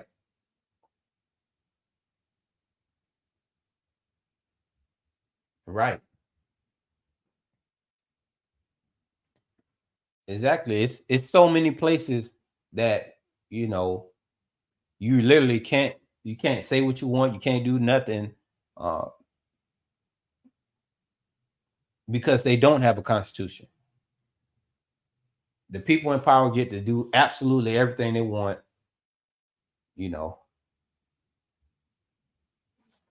An example of that is North Korea or Nazi Germany.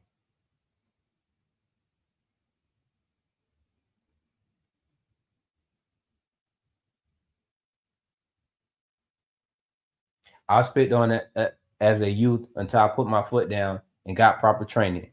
There you go. Sometimes people you might let until somebody tell you, hey, don't let somebody else do this to you. This is what you do.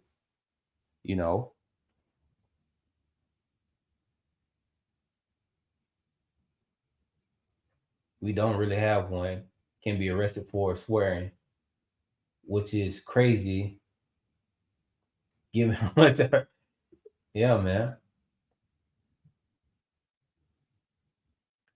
That's insane being able, but it's almost to that point here. If a cop doesn't like what you said, if you said a swear word to him, that cop can take you to jail, they can throw cuffs on you, beat you down, throw you in the back of the squad car, take you around the corner, beat you up, then take you in, and all of that for your charges to be dropped. But you still got beat up, you still got your freedom taken away from you, you still got put into a system. It's so many things, and now all your charges drop, and you're good to go. It's terrible.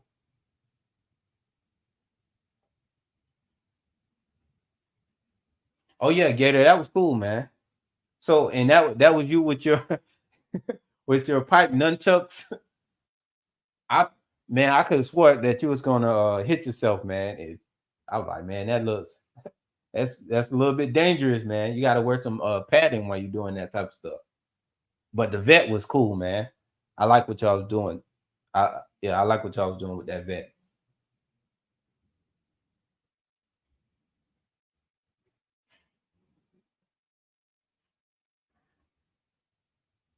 People that immediately hand their ID to police. Exactly. Because a lot of people don't know that you have rights. You can say, no, you're not getting my ID. People don't even think that you don't know that you can question them. Like, why are you even asking for my ID to begin with? What do you want it for? I was always that type of person. I ask why when somebody asks me something, or I want to know why. Why are you asking me this? Why are you trying to get me to do this? Why? Because it needs to be a reason that I feel is valid, or it needs to be a reason that is valid. You just want to have my ID just because it's going to fulfill your ID addiction. No, you're not getting my ID to fill your addiction and, put me into the system and do all this other stuff. No, you're not just gonna, no, I'm not going for that. And most citizens would not go for that if they knew that they had a different option.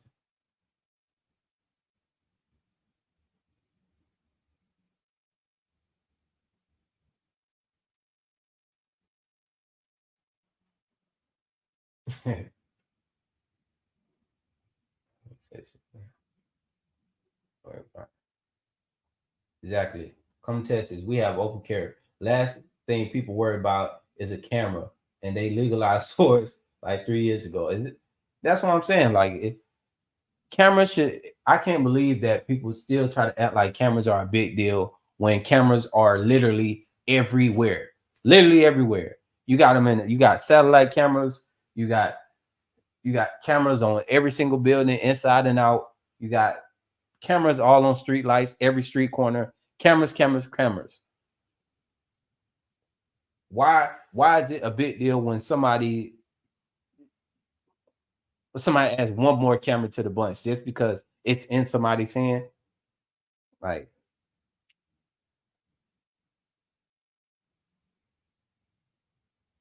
I I knew what you were saying.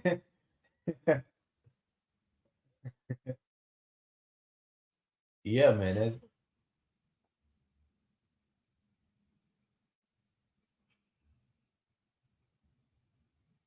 exactly.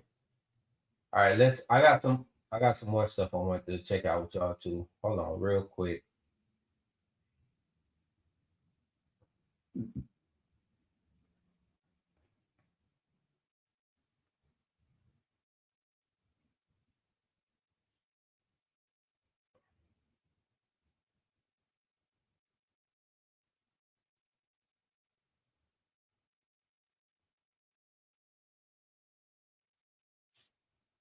All right, y'all. Hold on.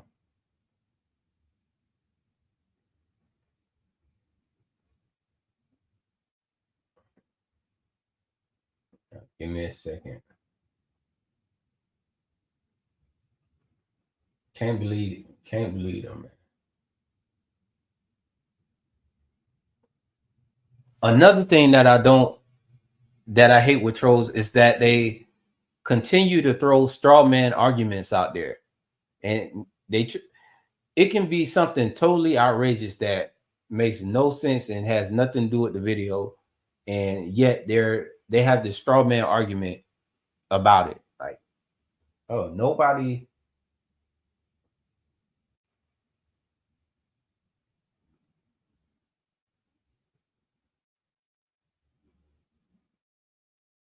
And by straw man argument, I mean they make up scenarios that have nothing to do with the scenario in play or you at all. They just make up a random scenario that has nothing to do with nothing and try to make you a part of that scenario. It's weird.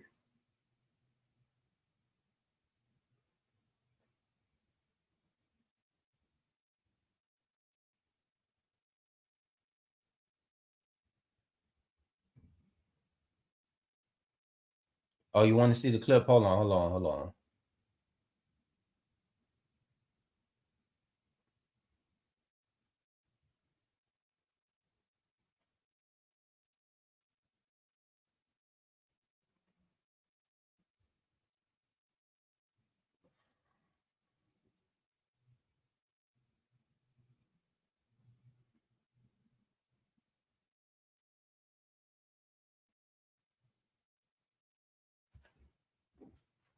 Give me a second. I see if I can find that video.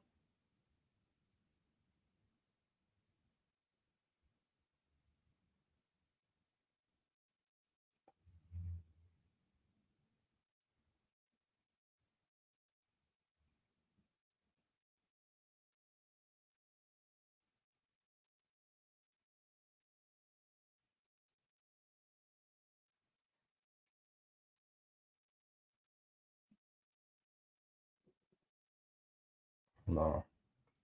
Yeah, hold on, y'all. Let me find this video Gator sent me.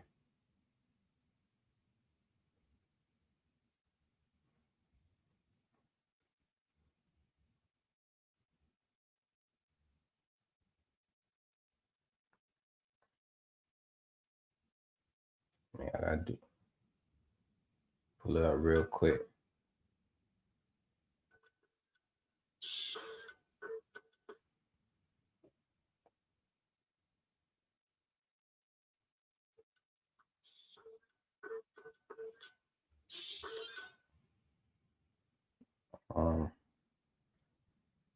Let me see.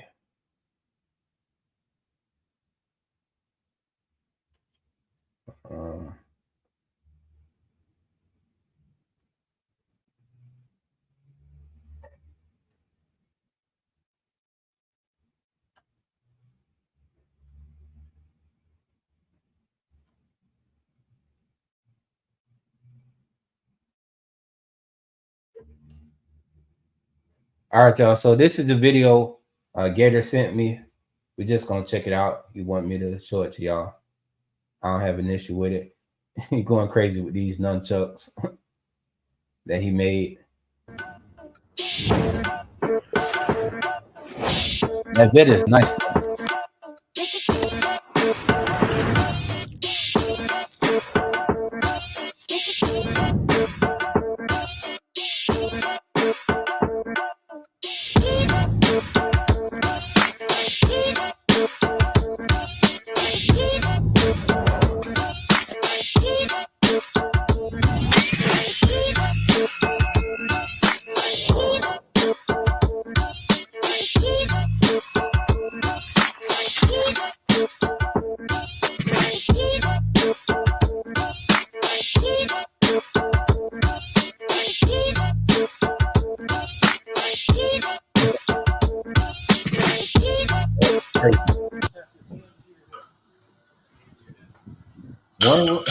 Oh, dang you.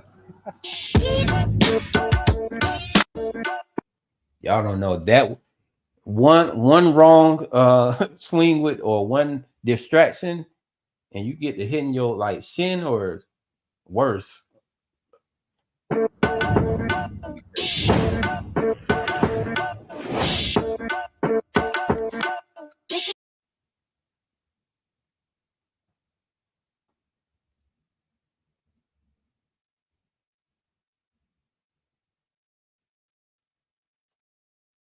Yeah, man, that take a lot of practice.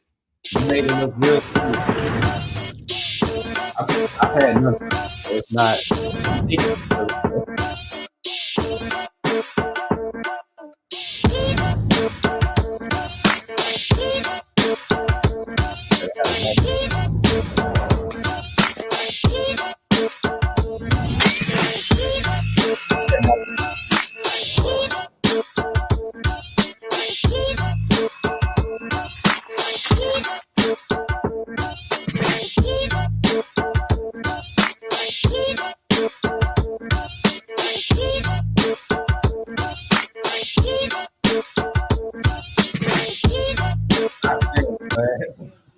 It is not that easy.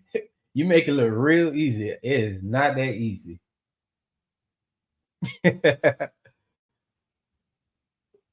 So on this.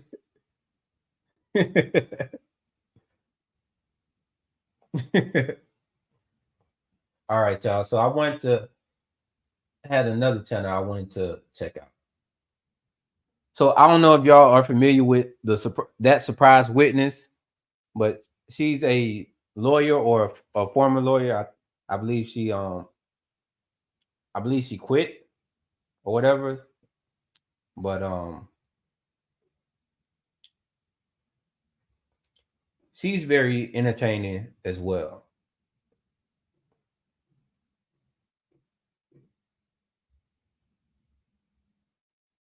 Or both. Well, guess what? These idiots, these morons, these incompetent fools in the open air prison we live in told Sean to do. They told him to show up to court 9:00 a.m. on a Sunday.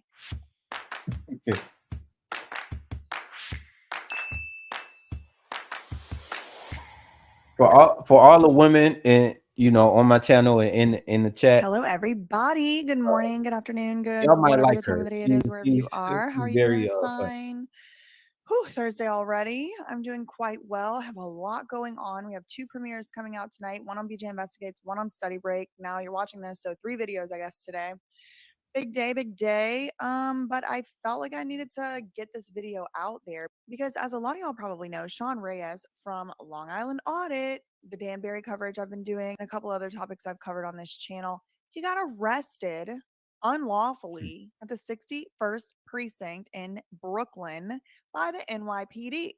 Now, we are going to watch a live stream that Sean did put out and do the day before yesterday. This all went down on, I believe it would have been Monday. Let me check my little calendar book here. The 3rd, yes, Monday. So this all happened on Monday. Today is Thursday, and he made his video on Tuesday.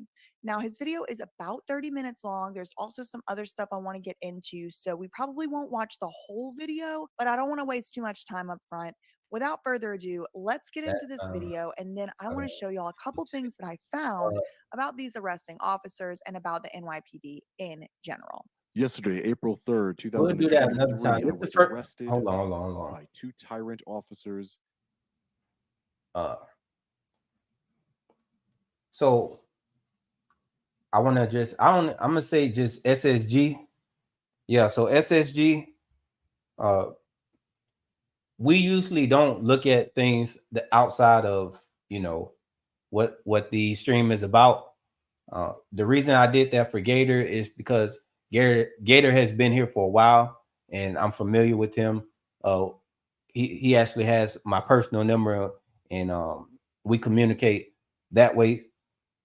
So I don't have any, he supported me over a long period of time. So I don't mind showing him some love, but I don't just randomly pick people to go check out their Instagram or whatever. That's not what I do. So maybe if I start seeing you more and realize that you become familiar and you're part of the family, then I wouldn't have a problem going to check out your Instagram or whatever.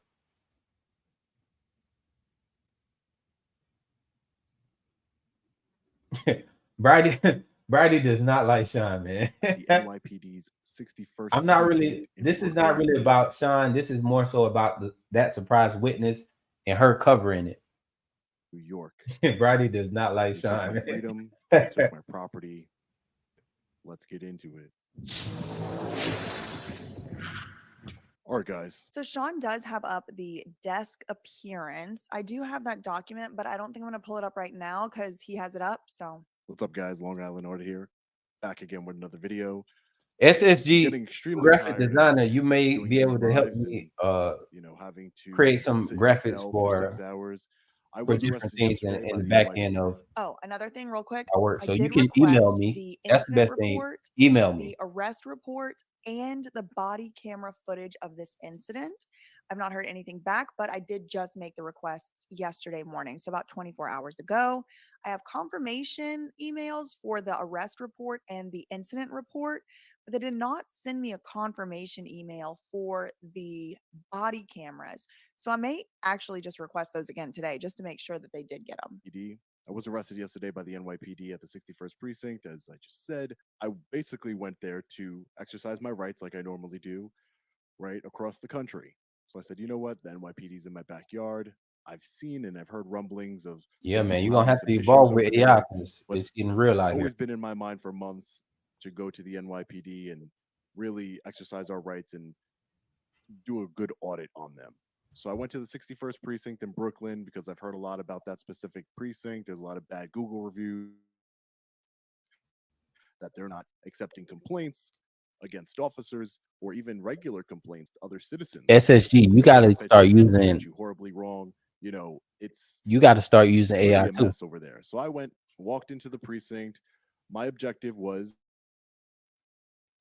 to exercise my First Amendment right of freedom of press, gather some content, as well as document the process of filing a complaint against an officer. How would I be treated as I'm filing a formal complaint against an officer? Makes sense, right? For transparency and accountability, because if you're filing a complaint against an officer, wouldn't you want to record that interaction? Wouldn't that make sense to record that interaction? Obviously, you're Especially considering the reputation that the NYPD has. I mean, they are known, and if you don't know this, just look it up. They are known widely around the entire world as a department that underreports whenever it comes to incidents of complaints against officers. They are known, I think actually, remember those unconstitutional stop and frisks that were based on nothing more than racial profiling? I'm pretty sure that was the NYPD. Let me look that up. Constitutional stop and frisk New York case. Yes. A judge ruled the New York Police Department's stop and frisk policy to be unconstitutional. U.S. District Judge Shira Scheinlin said stop and frisk was indirect racial profiling because it targeted racially defined groups, namely blacks and Latinos.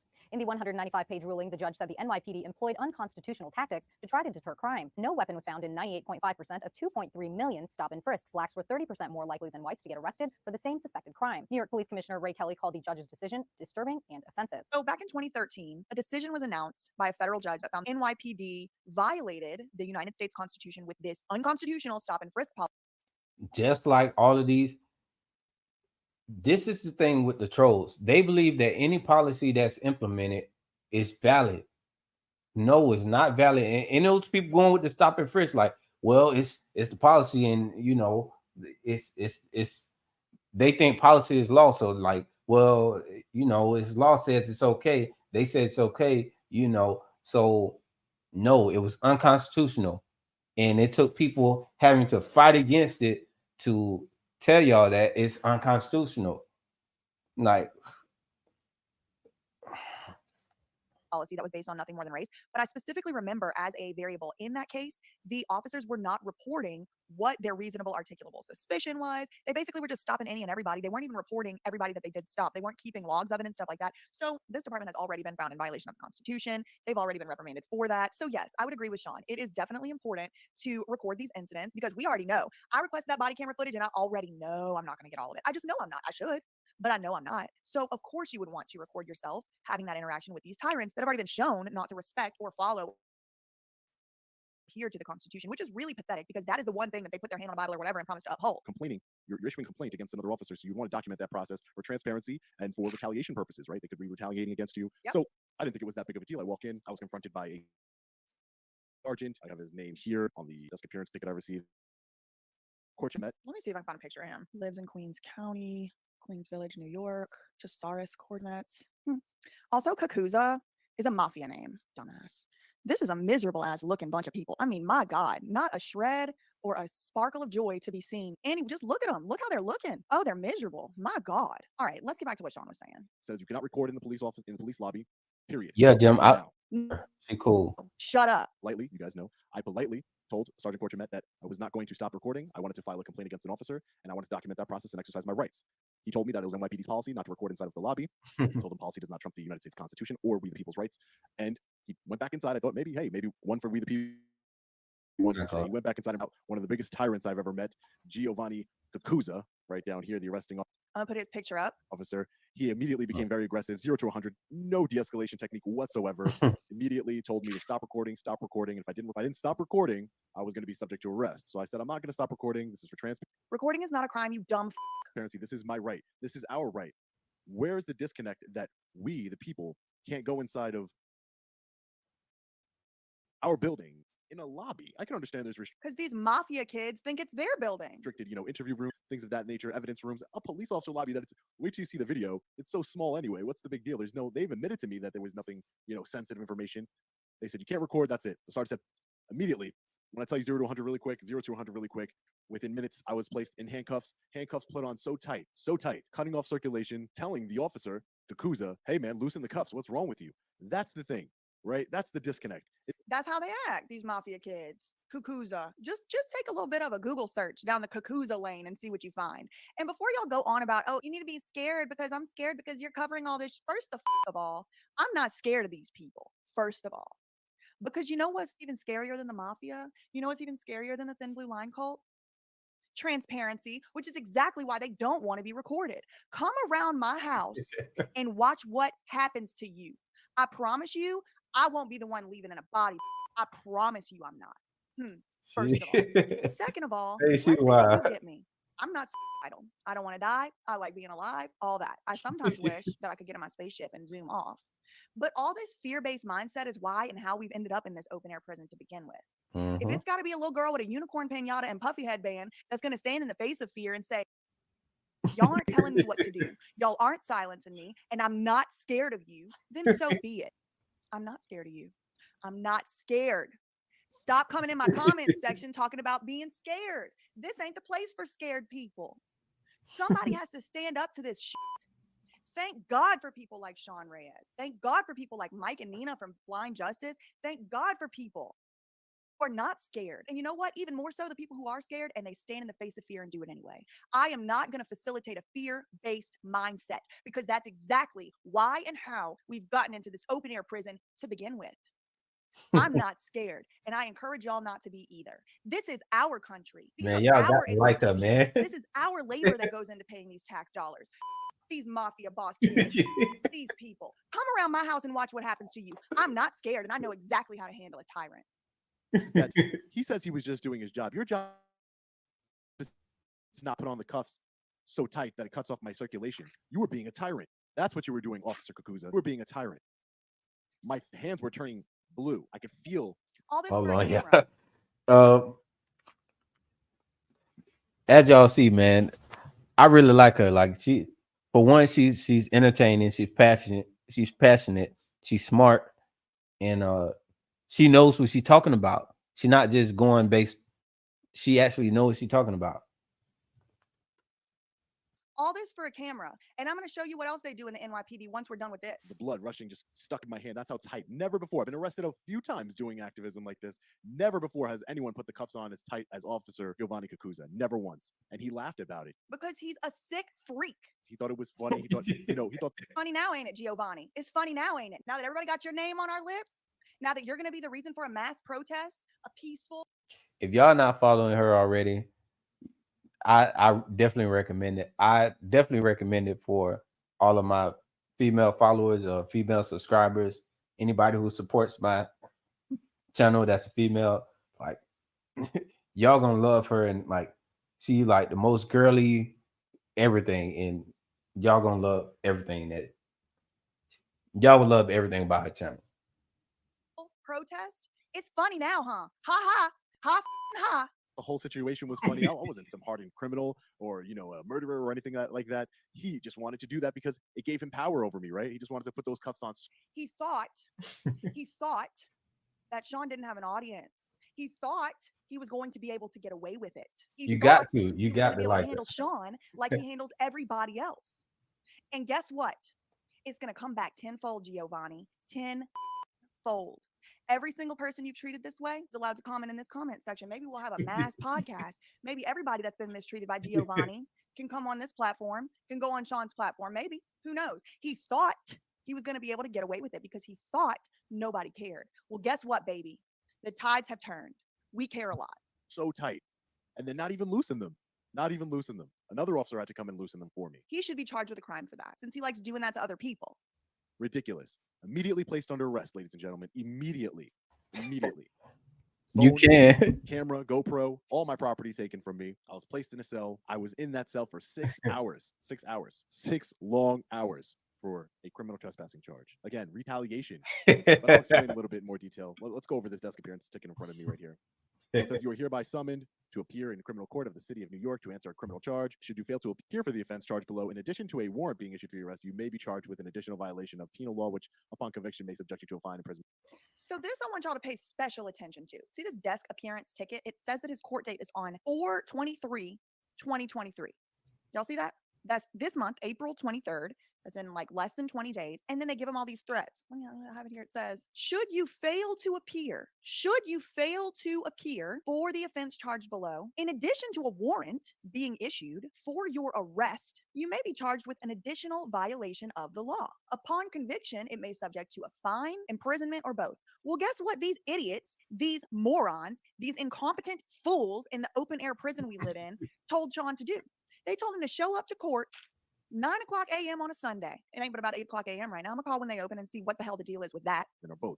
So first of all, to the district attorney, she really be calling too. I don't run, so I will be there on a Sunday on April 23rd, 2023 at 9 a.m. That's why I like her, man. She take this. People don't run in the face of tyranny. We will be there. You do not play. I'll be there too. I'm gonna be at that court date. So I have to be there. I have to bring a photo ID. I have to sign right here. As you can see, this happened. I'll bring a photo ID, but I'm pretty sure they're gonna know exactly who I am by then.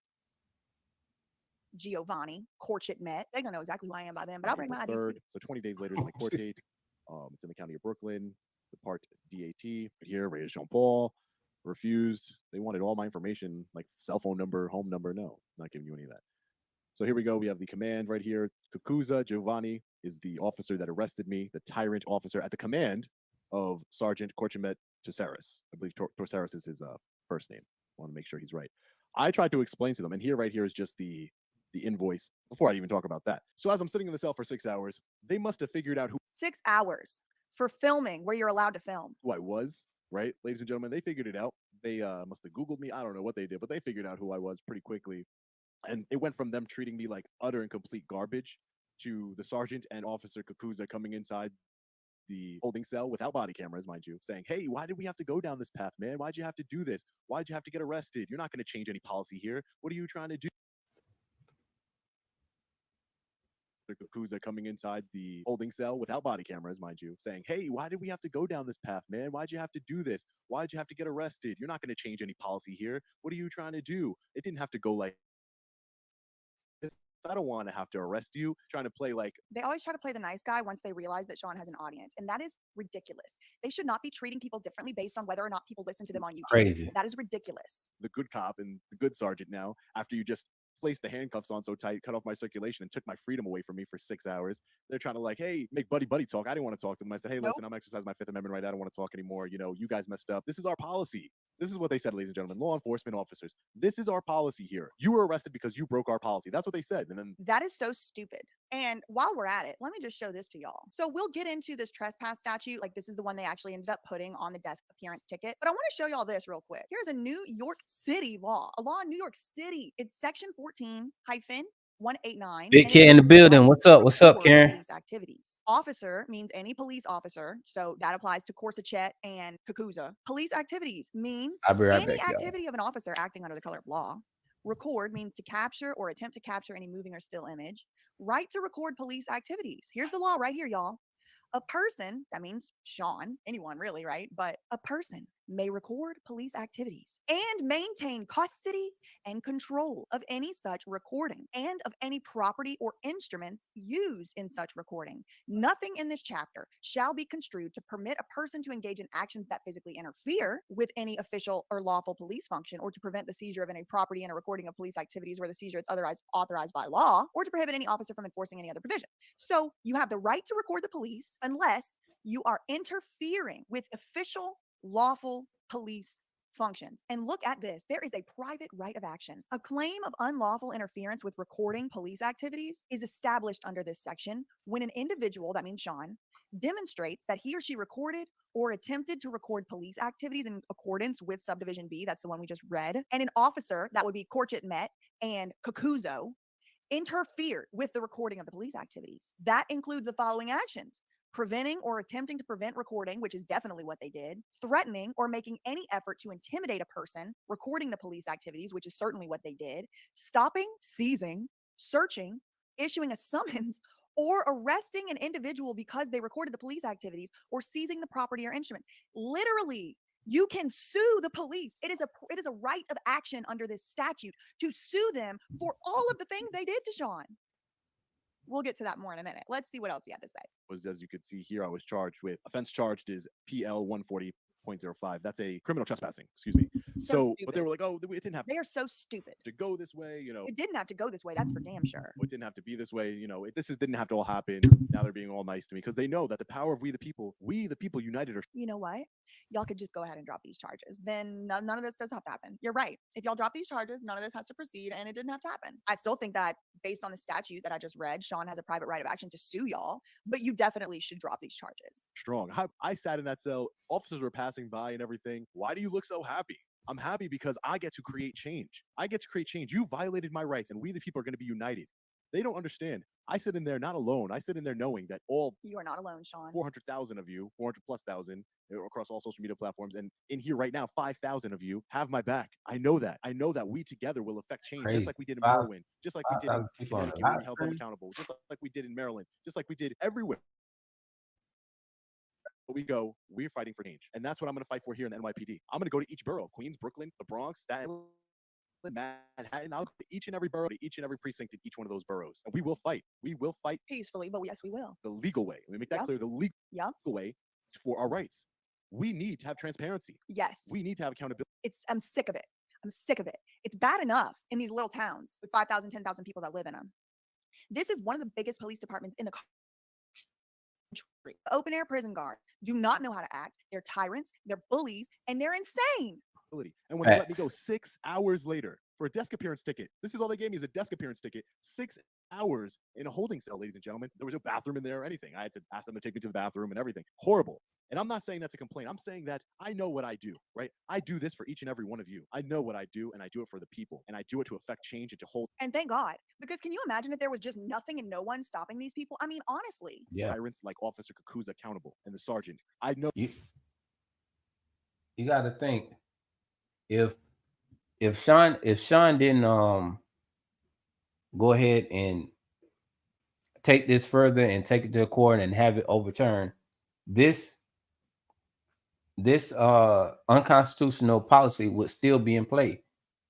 You know, if there wasn't a single figure or somebody to actually take that step, even though he was supported by the people, he didn't do it himself, but it took him going there and doing and challenging it, for it to happen. How long would it have been before somebody else took a stand and challenged this unconstitutional policy and saw it all the way through and had it overturned and had the backing and everything to make it happen? Without him, that policy probably would still be in play right now. that these are the consequences of what I do. There's no complaining here. I'm excited to be able to affect change. I will fight this all the way. We will go to trial. We will do whatever we need to do. I'm going to And this one's even closer and even more accessible for me than Danbury. So I'm going to be there too. hire attorneys. I will do whatever it takes, just like I did in Danbury, just like I did in Berwyn. Everywhere I've gone, I fought it to the end. Hagerstown, all of it. And I promise you, I will do that in this case as well. NYPD has been running rampant, and we're going to watch a video to show that. The reason why I'm not showing you the video, I'll get to that right now. The reason why you're not seeing the video, ladies and gentlemen, is because the NYPD, for a simple criminal trespassing charge, decided to confiscate my camera as well as my GoPro. And they still have it. They didn't give it back. I've been up and down their Facebook page telling on every post they post, give Sean Reyes his stuff back. Because as far as I could tell, they're violating this statute right here. Look, seizing the property instruments used by any individual to record police activities. That is exactly what they did, giving him a private right of action. That's how I'm reading the statute. And this is definitely not legal advice, but I will tell you that I did pass the New York bar exam on the first try. Not legal advice, not legal advice. If you need legal advice, go hire yourself a lawyer. I'm not your lawyer. I'm not licensed to practice law anymore because I don't want to be in a cult with these thugs and these mafia kids. But I will tell you, the way I'm Big reading that flex. statute as someone who did pass the New York bar exam, Big flex. they just gave him a Big private right flex. of action. And every single day that they deprive him of his property that he did use is making their case a lot worse. Making their case a lot worse. As you can see here, they have my cell phone that I was recording with, and they also have my GoPro camera. Why she get on your They nerves, released me and Karen? said, "Here you go, Mr. Reyes. Have a nice day. Here's the rest of your stuff that you had on you. Have a great day." After we took out your shoelaces, we made you cut your hoodie and your pants and everything else, and we got marks on your wrists and I would be suing them for the cost of my clothes too. degraded you and cursed at you. So unprofessional. The NYPD are a bunch of thugs. That's what they are. It's because, like, if you go down the list, almost all of them in Brooklyn have mafia last names. It's like the mafia came over, took over Brooklyn, and now they're just in the government. That's what they are. So as they're releasing And I ain't talking about just any old random Italian last name. Let's be very clear. I'm talking about names that can specifically be traced to mafia ties, people who have been tried and convicted, people who are currently in prison. me, I said, "Hey, where's my property? Where's my camera and my other cell phone?" And they said, "Well, we're taking that as evidence. Have a nice day." And they leave me in the lobby where I started. And She's can a you character, believe Karen. that they just thought that was going to end like that? They gave me this paper up here, this desk appearance ticket, and said, "We're taking it as evidence." Excuse me, I would like a receipt. What y'all think would happen to his stuff if he didn't get a receipt? Do y'all think there would be any evidence? I know there were some people in the live chat 2 days ago whenever I was watching this live who were saying you should get something that uploads to the cloud because they're going to delete the evidence. They're going to delete the video off your phone, your GoPro, stuff like that. I don't know how GoPros work, but hopefully Sean has a password on his phone where they're not going to be able to go in there and delete stuff. But can you imagine? We live in such a corrupt world. We live in such a corrupt place that people's first instinct, their first thought is the police are going to go into your private property and delete evidence of them doing Yep. something. That's where we live. That it's par for the course. That it's almost more expected that they would do that. That's They what I think They about. would conceal evidence just like they did in Danbury, Jacobellis. It's more thought of in this open air prison that we live in that the people who we pay, we go to work every day. We pay taxes so that they protect and serve our communities. And the thing that people think, the first thing that comes to their mind is they're going to delete evidence and conceal evidence of their actions. That's where we are today, ladies and gentlemen. That is where we are. for my property that you're stealing from me. You Karen, she stole be my spitting freedom, you facts, stole my Karen. liberty, You know, I stealing can't my go against property that. now. I don't care what you talk about evidence. There's no evidence of a trespass on my camera. They do that out of spite. Like they don't have lobby cameras and body cameras, but they're gonna act like that footage don't exist, or they're not gonna give it to us. Watch. Let's be real, ladies and gentlemen. They do that out of spite, okay? One of these days, I am finally going to sue one of these people. One of these days, I am finally going to take it upon myself to file an actual lawsuit against one of these people. One of these departments is going to get it one day. It has nothing to do with taking it for evidentiary purposes. They have a camera in the lobby. There's, they have body Yeah, they don't want the evidence out on the YouTube. cameras on. Let's be real. Let's be They do it to try and hurt me.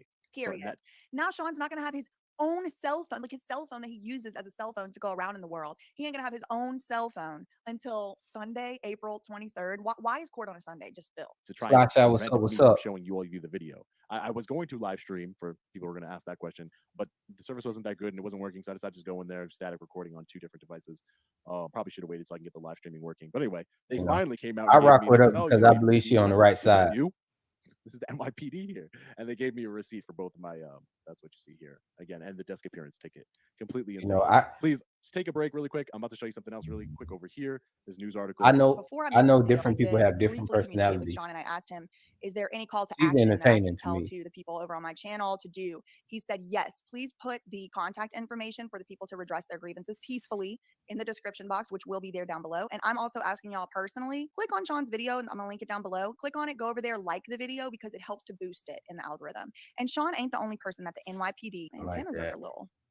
Not doing too good today. Look, a little chunk missing. Probably from all the depravity they encountered yesterday with the no jumper situation. If you haven't seen that video, go watch that. Yeah. So I would encourage you, please ask you, go click that link down below, go to Sean's video and just at least like the video. It does help to boost it and cast more light, more transparency on the tyrants at the NYPD. Here, I'm trying to get a hold of Mayor Eric Adams. He's the one in charge of New York City, right? So we need to get a hold of him as a people to hold the NYPD accountable. This policy needs to be removed from every single NYPD precinct. Every single one. We will not stop, I promise you. Stay tuned to the end of this live because I want to try and organize something with everybody in the New York City area, Long Island, Connecticut. Y'all, I just Googled Mayor Eric Adams Police Union. Can't even make this shit up. Literally yesterday, last night at 8:07 p.m. Look at this. This is the New York Post. I can't necessarily call them a reputable news source, but look at this. The NYPD has to pay rookies more to replace officers who are retiring or quitting.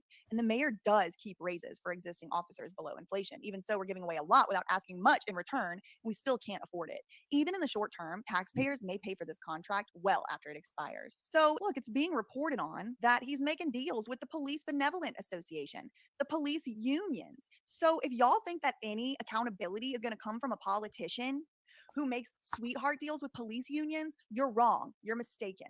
The only way it's going to happen is if we, the people, demand it. We have to take action and we have to stop laying down and allowing these tyrants to make deals with their best friends at the expense of we, the people. It would be one thing if they were overcharging and just doing what they were supposed to do. It would be one thing if they were draining the taxpayers' coffers and still doing what they were supposed to do. But they're not. They treat us as if they are open air prison guards. That is how they act. We cannot expect transparency. We cannot expect accountability to come from inside of the belly of the beast. Another reason I gave up my license to practice law because I realized within months there is no possible way to change the system from the inside. A lot of y'all tell me run for president, run for mayor, this, that, and the other. And I really appreciate that y'all have faith in me, that y'all think that I would be good at it. I wouldn't be good at it. Want to know why? Because this is how I would act. This is how I would talk to people. And none of these people that are used to being patted on the back, these police unions, all that, you think they're going to like working with me? Hell no, they're going to hinder me.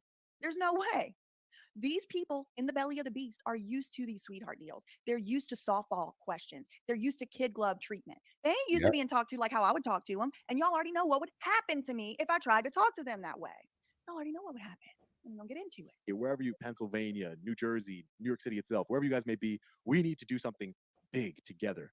Whether you're an auditor, whether you're just a citizen, just a regular guy who doesn't just watches the video and supports from afar, we all need to come together and show. So I asked John, what should we do? Like, how are we going to come together? And he said he's working on a plan now, and I will let y'all know what that plan is as soon as he tells me. New York City. This is bigger than Berwyn, right? This is bigger than Danbury. This is New York City.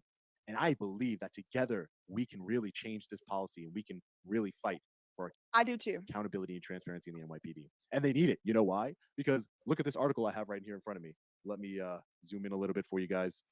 NYPD, thousands of complaints, small percentage of officers disciplined. So let's take a look at this video, see what they have to say. But for the way they handle the Black Lives Buffering. Okay, so Sean tried to play the video. It did not play. I I don't will know. try Go, to download the video. you and have put it to here, check but out I'm her just trying to show channel, y'all. He's Bridget. gonna go through the article. The video is Writing. playing, but let's look at the article here. For the first time this year, the NYPD made some of its police officer disciplinary records public. For the first time, they're making records public. No wonder why they don't want cameras inside of in the lobby. They don't even make their own records public. 7 on Your Side investigates and analyzed 2 decades worth of those records and found some trends. Of all the complaints filed against officers, a small percentage are found to be Exactly. substantiated. And when they are substantiated, an even smaller percent have faced some sort of disciplinary action. When someone wants to file a complaint against an NYPD officer in New York City, they file it with what's called the Civilian Complaint Review Board, or CCRB. It's an independent board that investigates complaints and gives recommendations to the NYPD on possible disciplinary action. I'm all for that.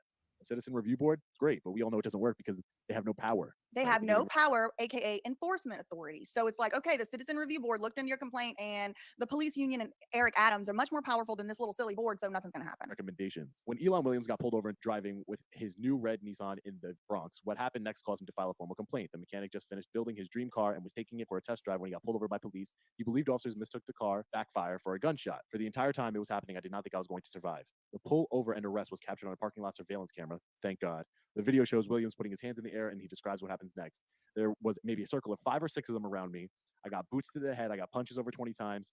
Despicable. Williams said he received head wounds, 5 herniated discs before getting arrested and released. Williams said he didn't hear anything back after filing his complaint with the CCRB a decade ago. This is Decade ago. Look what happened to this man. I don't even know if I can show it on YouTube. Our public servants were supposed to protect us and serve us, treat us like this. what I'm talking about. And there's no accountability. There's no consequence. And I think more importantly, because there's no accountability or consequence, there's no change. They are encouraged to essentially continue to treat us this way because the man had a new car.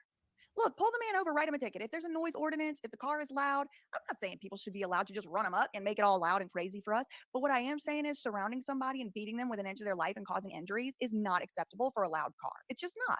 This is why I wanted to illustrate this to you. This was written in 2021 for context. This is what I'm talking about. Where's the transparency? This man filed a complaint the right way, did things the right way, filed it with a CCRB, and never heard back. Never heard back. This is why I wanted to file a complaint. This is what Sean went to file a complaint about. This. He went to file a complaint about this. The irony, the meta irony of it all. That process and film it for transparency purposes. But you can't. You can't. You can't film your complaint to the NYPD regarding other NYPD officers. You Despicable. can't do that. And I am proof of that because I intended to do that. That was my intent, was to film. I had business there to file an official civilian complaint against an officer and document that process for transparency and accountability purposes. Crazy. And I was arrested, Crazy. put in handcuffs, so tight. Unlawfully arrested. Yeah. Double unlawfully arrested.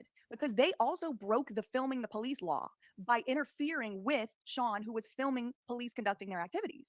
There is a law on the books that allows him to do that, that protects him to do that. Of course, there's already a law on the books that protects that, the First Amendment. But there's even a city ordinance, there's even a city law. New York City law allows him to do that. Cannot explain to you guys how tight these handcuffs were. Horrible. But again, Torture. the reason why I do this is to expose Officer Yeah, Cucuzzo. Slice out. Yeah, Cruel you and know, she's a unusual. character and she's playing that character. Giovanni. That's what I see this at. And he came into my But cell and what started she's talking saying to is me and still everything, true. and he tried to talk to me back and forth. And why And you she have to knows do what this? she's And, talking you about. know, hey man, you already did it. You already put me in jail. Like there's Too late. you already Like Bridie rolled said, this out, she, and you didn't know, like my she's just a answers. little You're not dramatic. going to change anything. And in that moment, ladies and gentlemen, all 5,200 you watch.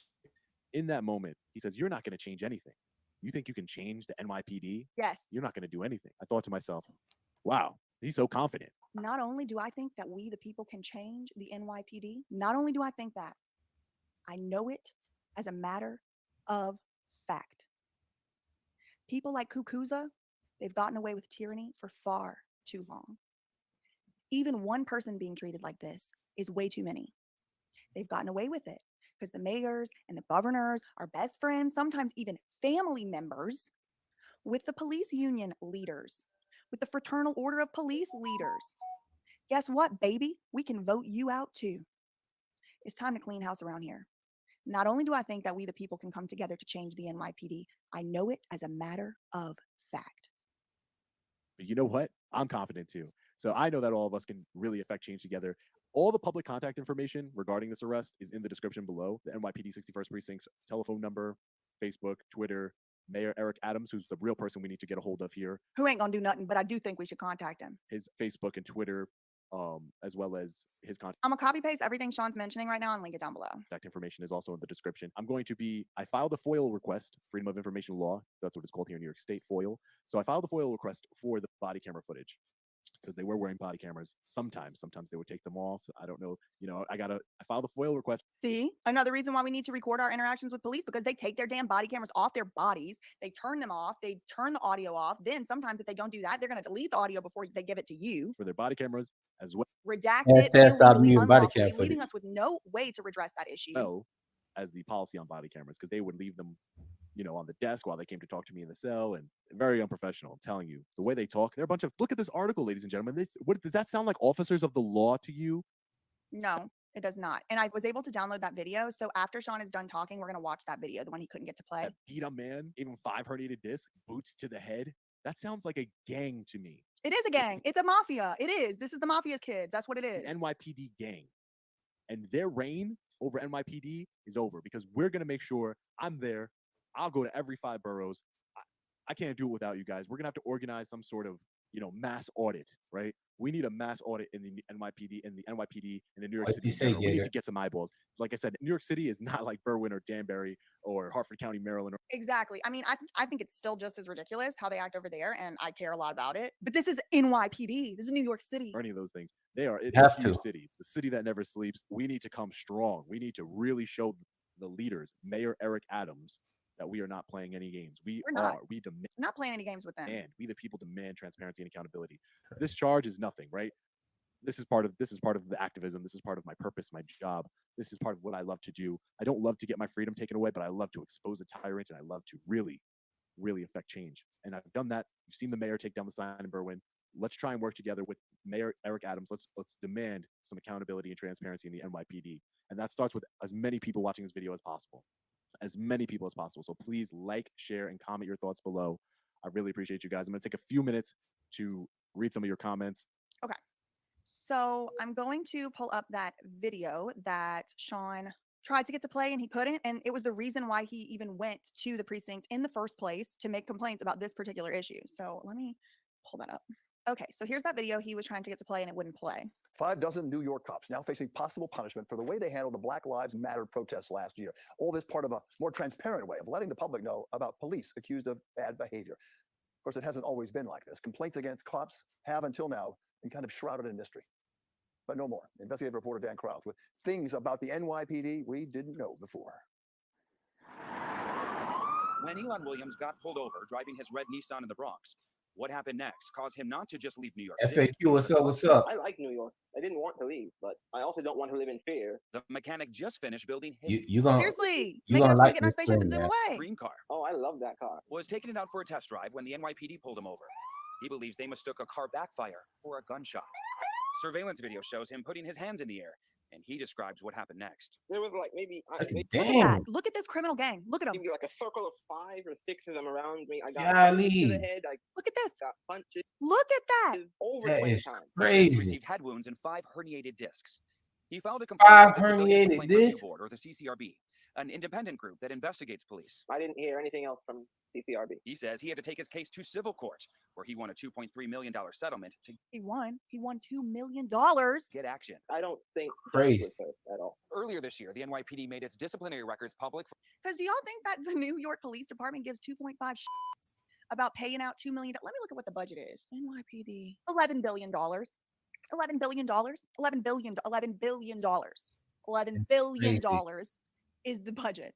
The largest police budget in the country, which includes funding for 2 of the most dangerous units, the Vice Squad and the Strategic Response Group. Well, how about the Strategic Response Group come up with a strategic PR response to this nightmare? Because this is not going to go away. It's not going to get better. Hold Strategic up. Squad and the Strategic Response Group. Well, how about the Strategic Response Group come up with a strategic PR response to this nightmare? Because this is not going to go away. It's not going to get better. It's not going to get easier. So take some of that 11 billion, put it towards retraining these mafia kids, and maybe some change can be effectuated. But it ain't going to happen. Half that 11 billion is probably going to their friends and cousins and shit. Yeah. Okay. So $2.3 million is 0.02.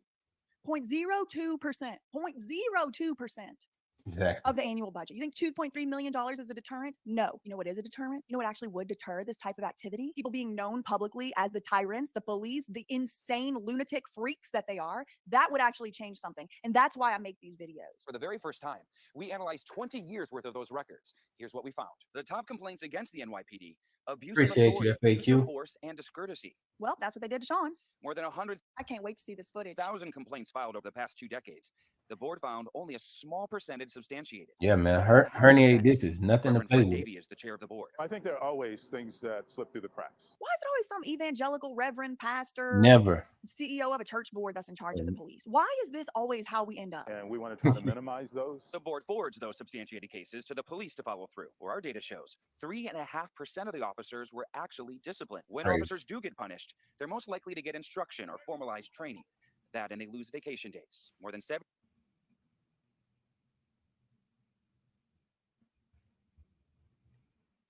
Of the more than 100,000 civilian complaints, which listen, some of them might be bullshit. I'm even willing to say some percentage of that is, I don't think that it's also fair to say 100% of those complaints are necessarily supposed to result in somebody getting fired. I mean, taking someone's job away is a huge deal in this open air prison. I mean, it's a huge deal. People have to pay their bills or else they're going to be homeless. And if you're homeless, you get put in a conservatorship in the United States of America. So I understand it's a big deal. It's a big consequence. But of that tiny percentage of the cops who actually do get disciplined, most of them get instruction or retraining or lose vacation days. Girl, 2,300 days lost. What do you have to say to people who believe that is basically a slap on the wrist? it is. No, it's not. Chief Matthew Pontillo is the head of risk management for the NYPD. It has a significant impact on you, your home life, and it's a net reduction in your salary. These people will say anything to our face. They will say anything. They will say anything to our face and expect us to believe it. It has a significant impact on your home life if Facts. you lose a vacation day. F off. This year, both sides agreed on new penalty guidelines meant to streamline and standardize discipline. But at the end of the day, it's the police commissioner who has the final say-so. It is a game changer. What has also been a game changer? Video. The CCRB chair says a majority of cases involving video have a clear outcome. And that's why when Williams was pulled over a decade And that's why they took Sean Reyes' camera and his GoPro. That's why. ago, he didn't just pull over anywhere. He pulled into a well-lit parking lot with a surveillance camera. I knew Smart. Very smart. Very smart. He pulled into a parking lot that was well lit and had cameras. Didn't end up mattering. Did not end up mattering. No one faced a consequence. That $2.3 million that came from the taxpayers. to where there was a camera, and it was lit. I figured that'd be the best spot to get pulled over. That But the is entire terrible. It broke this man's back. time it was happening, I did not think I was going to survive. The NYPD says close to 90% of its officers have no substantiated complaints against them. To search an individual officer Another way of saying that is up to 10%. Up to 10%. Up to 1 out of every 10 have a substantiated claim. And we know they don't be substantiating a lot of them. A lot of people are complaining about things, stuff never even gets investigated. How bad does it have to be to get substantiated? And up to 10% of them have that. That's crazy. for yourself, look for this story on the main page of our website. Okay, so we're done with that video. I want to show y'all one more thing. As usual, this video ended up being a lot longer than I wanted it to be, but I want to show y'all one other thing. So what happened to Sean happened at the 61st precinct. Look at this. This happened 3 years ago. Officers broke a woman's elbow in an arrest at a Brooklyn precinct. You might be wondering, why did they break this woman's elbow? Well, she was 61 years old. She was going to the police precinct to get the necessary paperwork to file a complaint that someone had stolen her glucometer, her diabetes meter. She left with a broken arm. She got arrested. Why? Why? What was she doing in there that made her get arrested? 61 years old. She was going to the police precinct to get the necessary paperwork to file a complaint that someone had stolen her glucometer, her diabetes meter. She left with a broken arm. She got arrested. Why? Why? What was she doing in there that made her get arrested? Take one guess. I'm gonna give you all a couple seconds to think. If your guess was filming the police, you're correct. Broke the woman's arm. 61-year-old grandma. A group of New York police officers violently arrested a woman after she came to their Brooklyn precinct to pick up a police report. Footage provided by her attorney shows the incident unfold. Broke a Patricia. And the thing is, how are trolls supporting that?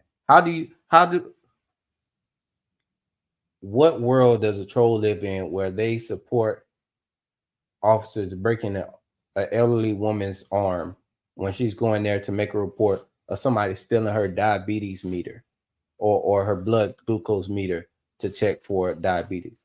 How do you end up breaking this lady's arm just because he's filming? Why is filming such a trigger for you? Rodney went to the 62nd precinct in Bath Beach on November 30th, 2020, after her insurance company told her she needed to file a police report before it could replace her glucometer she had lost. The lawsuit she filed against the city and several New York Police Department officers in Manhattan Federal District Court says an officer told Rodney that she could pick up a copy of the report on December 2nd, according to the lawsuit. When she returned to the precinct that day, officers there refused her request. One officer told her that she had to request a copy at the Manhattan headquarters, according to Hellgate, which first reported the lawsuit. Frustrated, she refused to leave without one. The outlet reported, at which point the officers told her their body cameras were recording her. When Rodney held up her phone and said she was recording them too, they became agitated and enraged. "Ma'am, we are asking you to leave and you're not leaving and you're not allowed to record," one of the officers can be heard saying on the body camera footage obtained by Rodney's attorney. Rodney wasn't even actually recording, but she said so because she was afraid that without knowing they were being recorded, that they would abuse her. And abuse her they still did. That's when the officers handcuffed her wrists, shackled her ankles, pushed her to the ground, and began twisting her arms. Well, that sounds exactly like what they did to Sean. Put the handcuffs on so tight it was cutting off his circulation. He couldn't even feel his hands, causing her to cry out in pain. Rodney can be heard screaming in the footage, which of course they're going to interpret as, quote, resisting arrest so that a jury won't convict them. She was left with a fractured elbow, according to the suit. One of the officers punitively adjusted her mask to cover her whole face. That is disgusting. That is absolutely appalling. And look, there's a picture of it.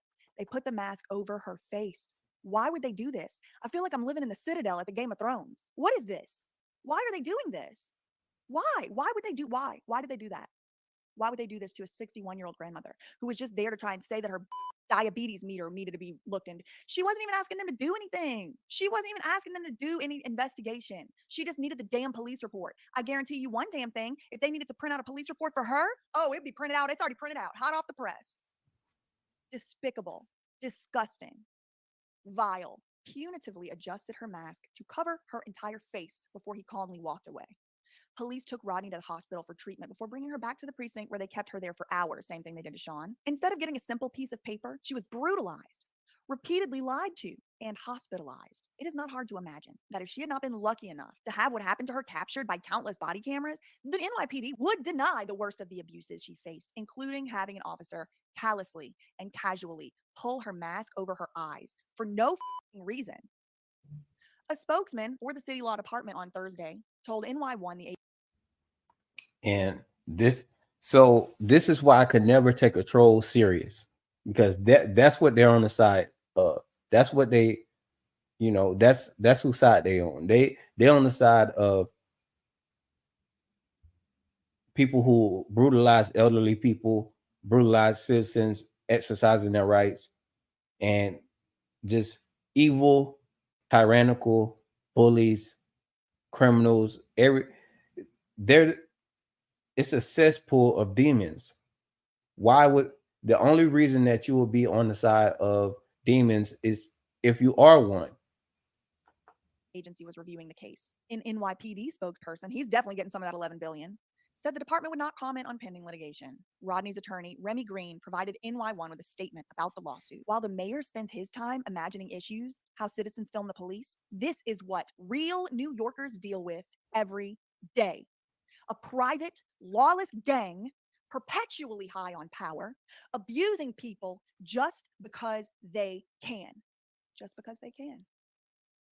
If you're fired up, riled up, looking for how you can help, what you can do, I would suggest starting with peacefully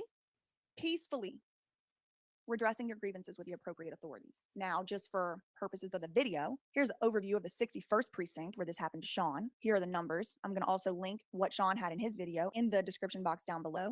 The number to the precinct, the number to community affairs, the number to crime prevention, the detective squad. I don't know. So the video is already way too long right now, but I am going to do a video soon showing y'all what to do for a Freedom of Information Act request. If you want to make a FOIA request, each state has a different name for the FOIA request. In New York, it's called FOIL. In Connecticut, it's called FOI. In Florida, it's the Sunshine Statute, but it's all similar to a FOIA request. I will show y'all how to make a FOIA request in a video coming soon so you can start to make some of these requests on your own. If you do make the request about the stuff that I make videos about, you want to send it over to me, what you get, that'd be great. That's all I really had for today. Actually, I have a lot more to say, but it's already way too long of a video. I'm trying to cut my video times down a little bit. In the meantime, facts ain't defamation. Love you, Mina. Okay, bye.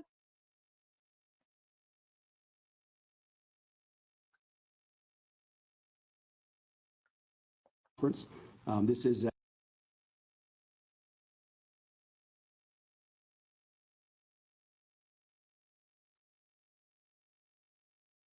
All right, y'all.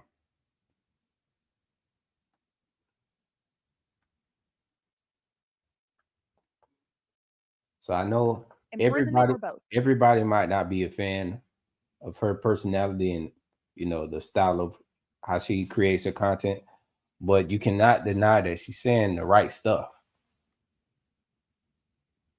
And she's smart. It's not like she, you know, just saying anything. Everything she's saying has been on point. And she's entertaining to me. But I wouldn't watch her all the time because, you know, it's a little bit much for me, but I would think women would like her more.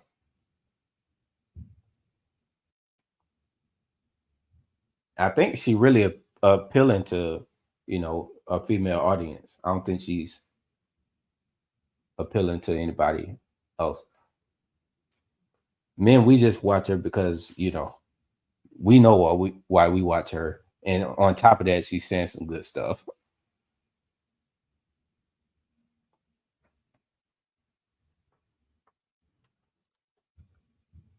I do.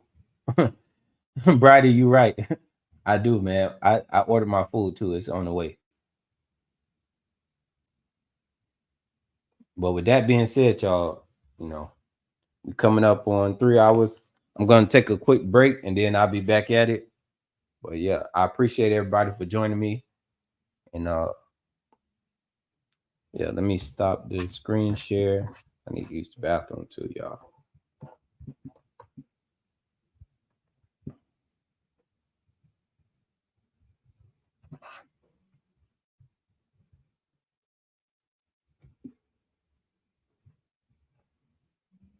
But yeah, y'all. Hashtag stop muting body cam footage. You know, appreciate everybody. See y'all back in a little bit. Yeah, AWB, I'm out. I appreciate y'all.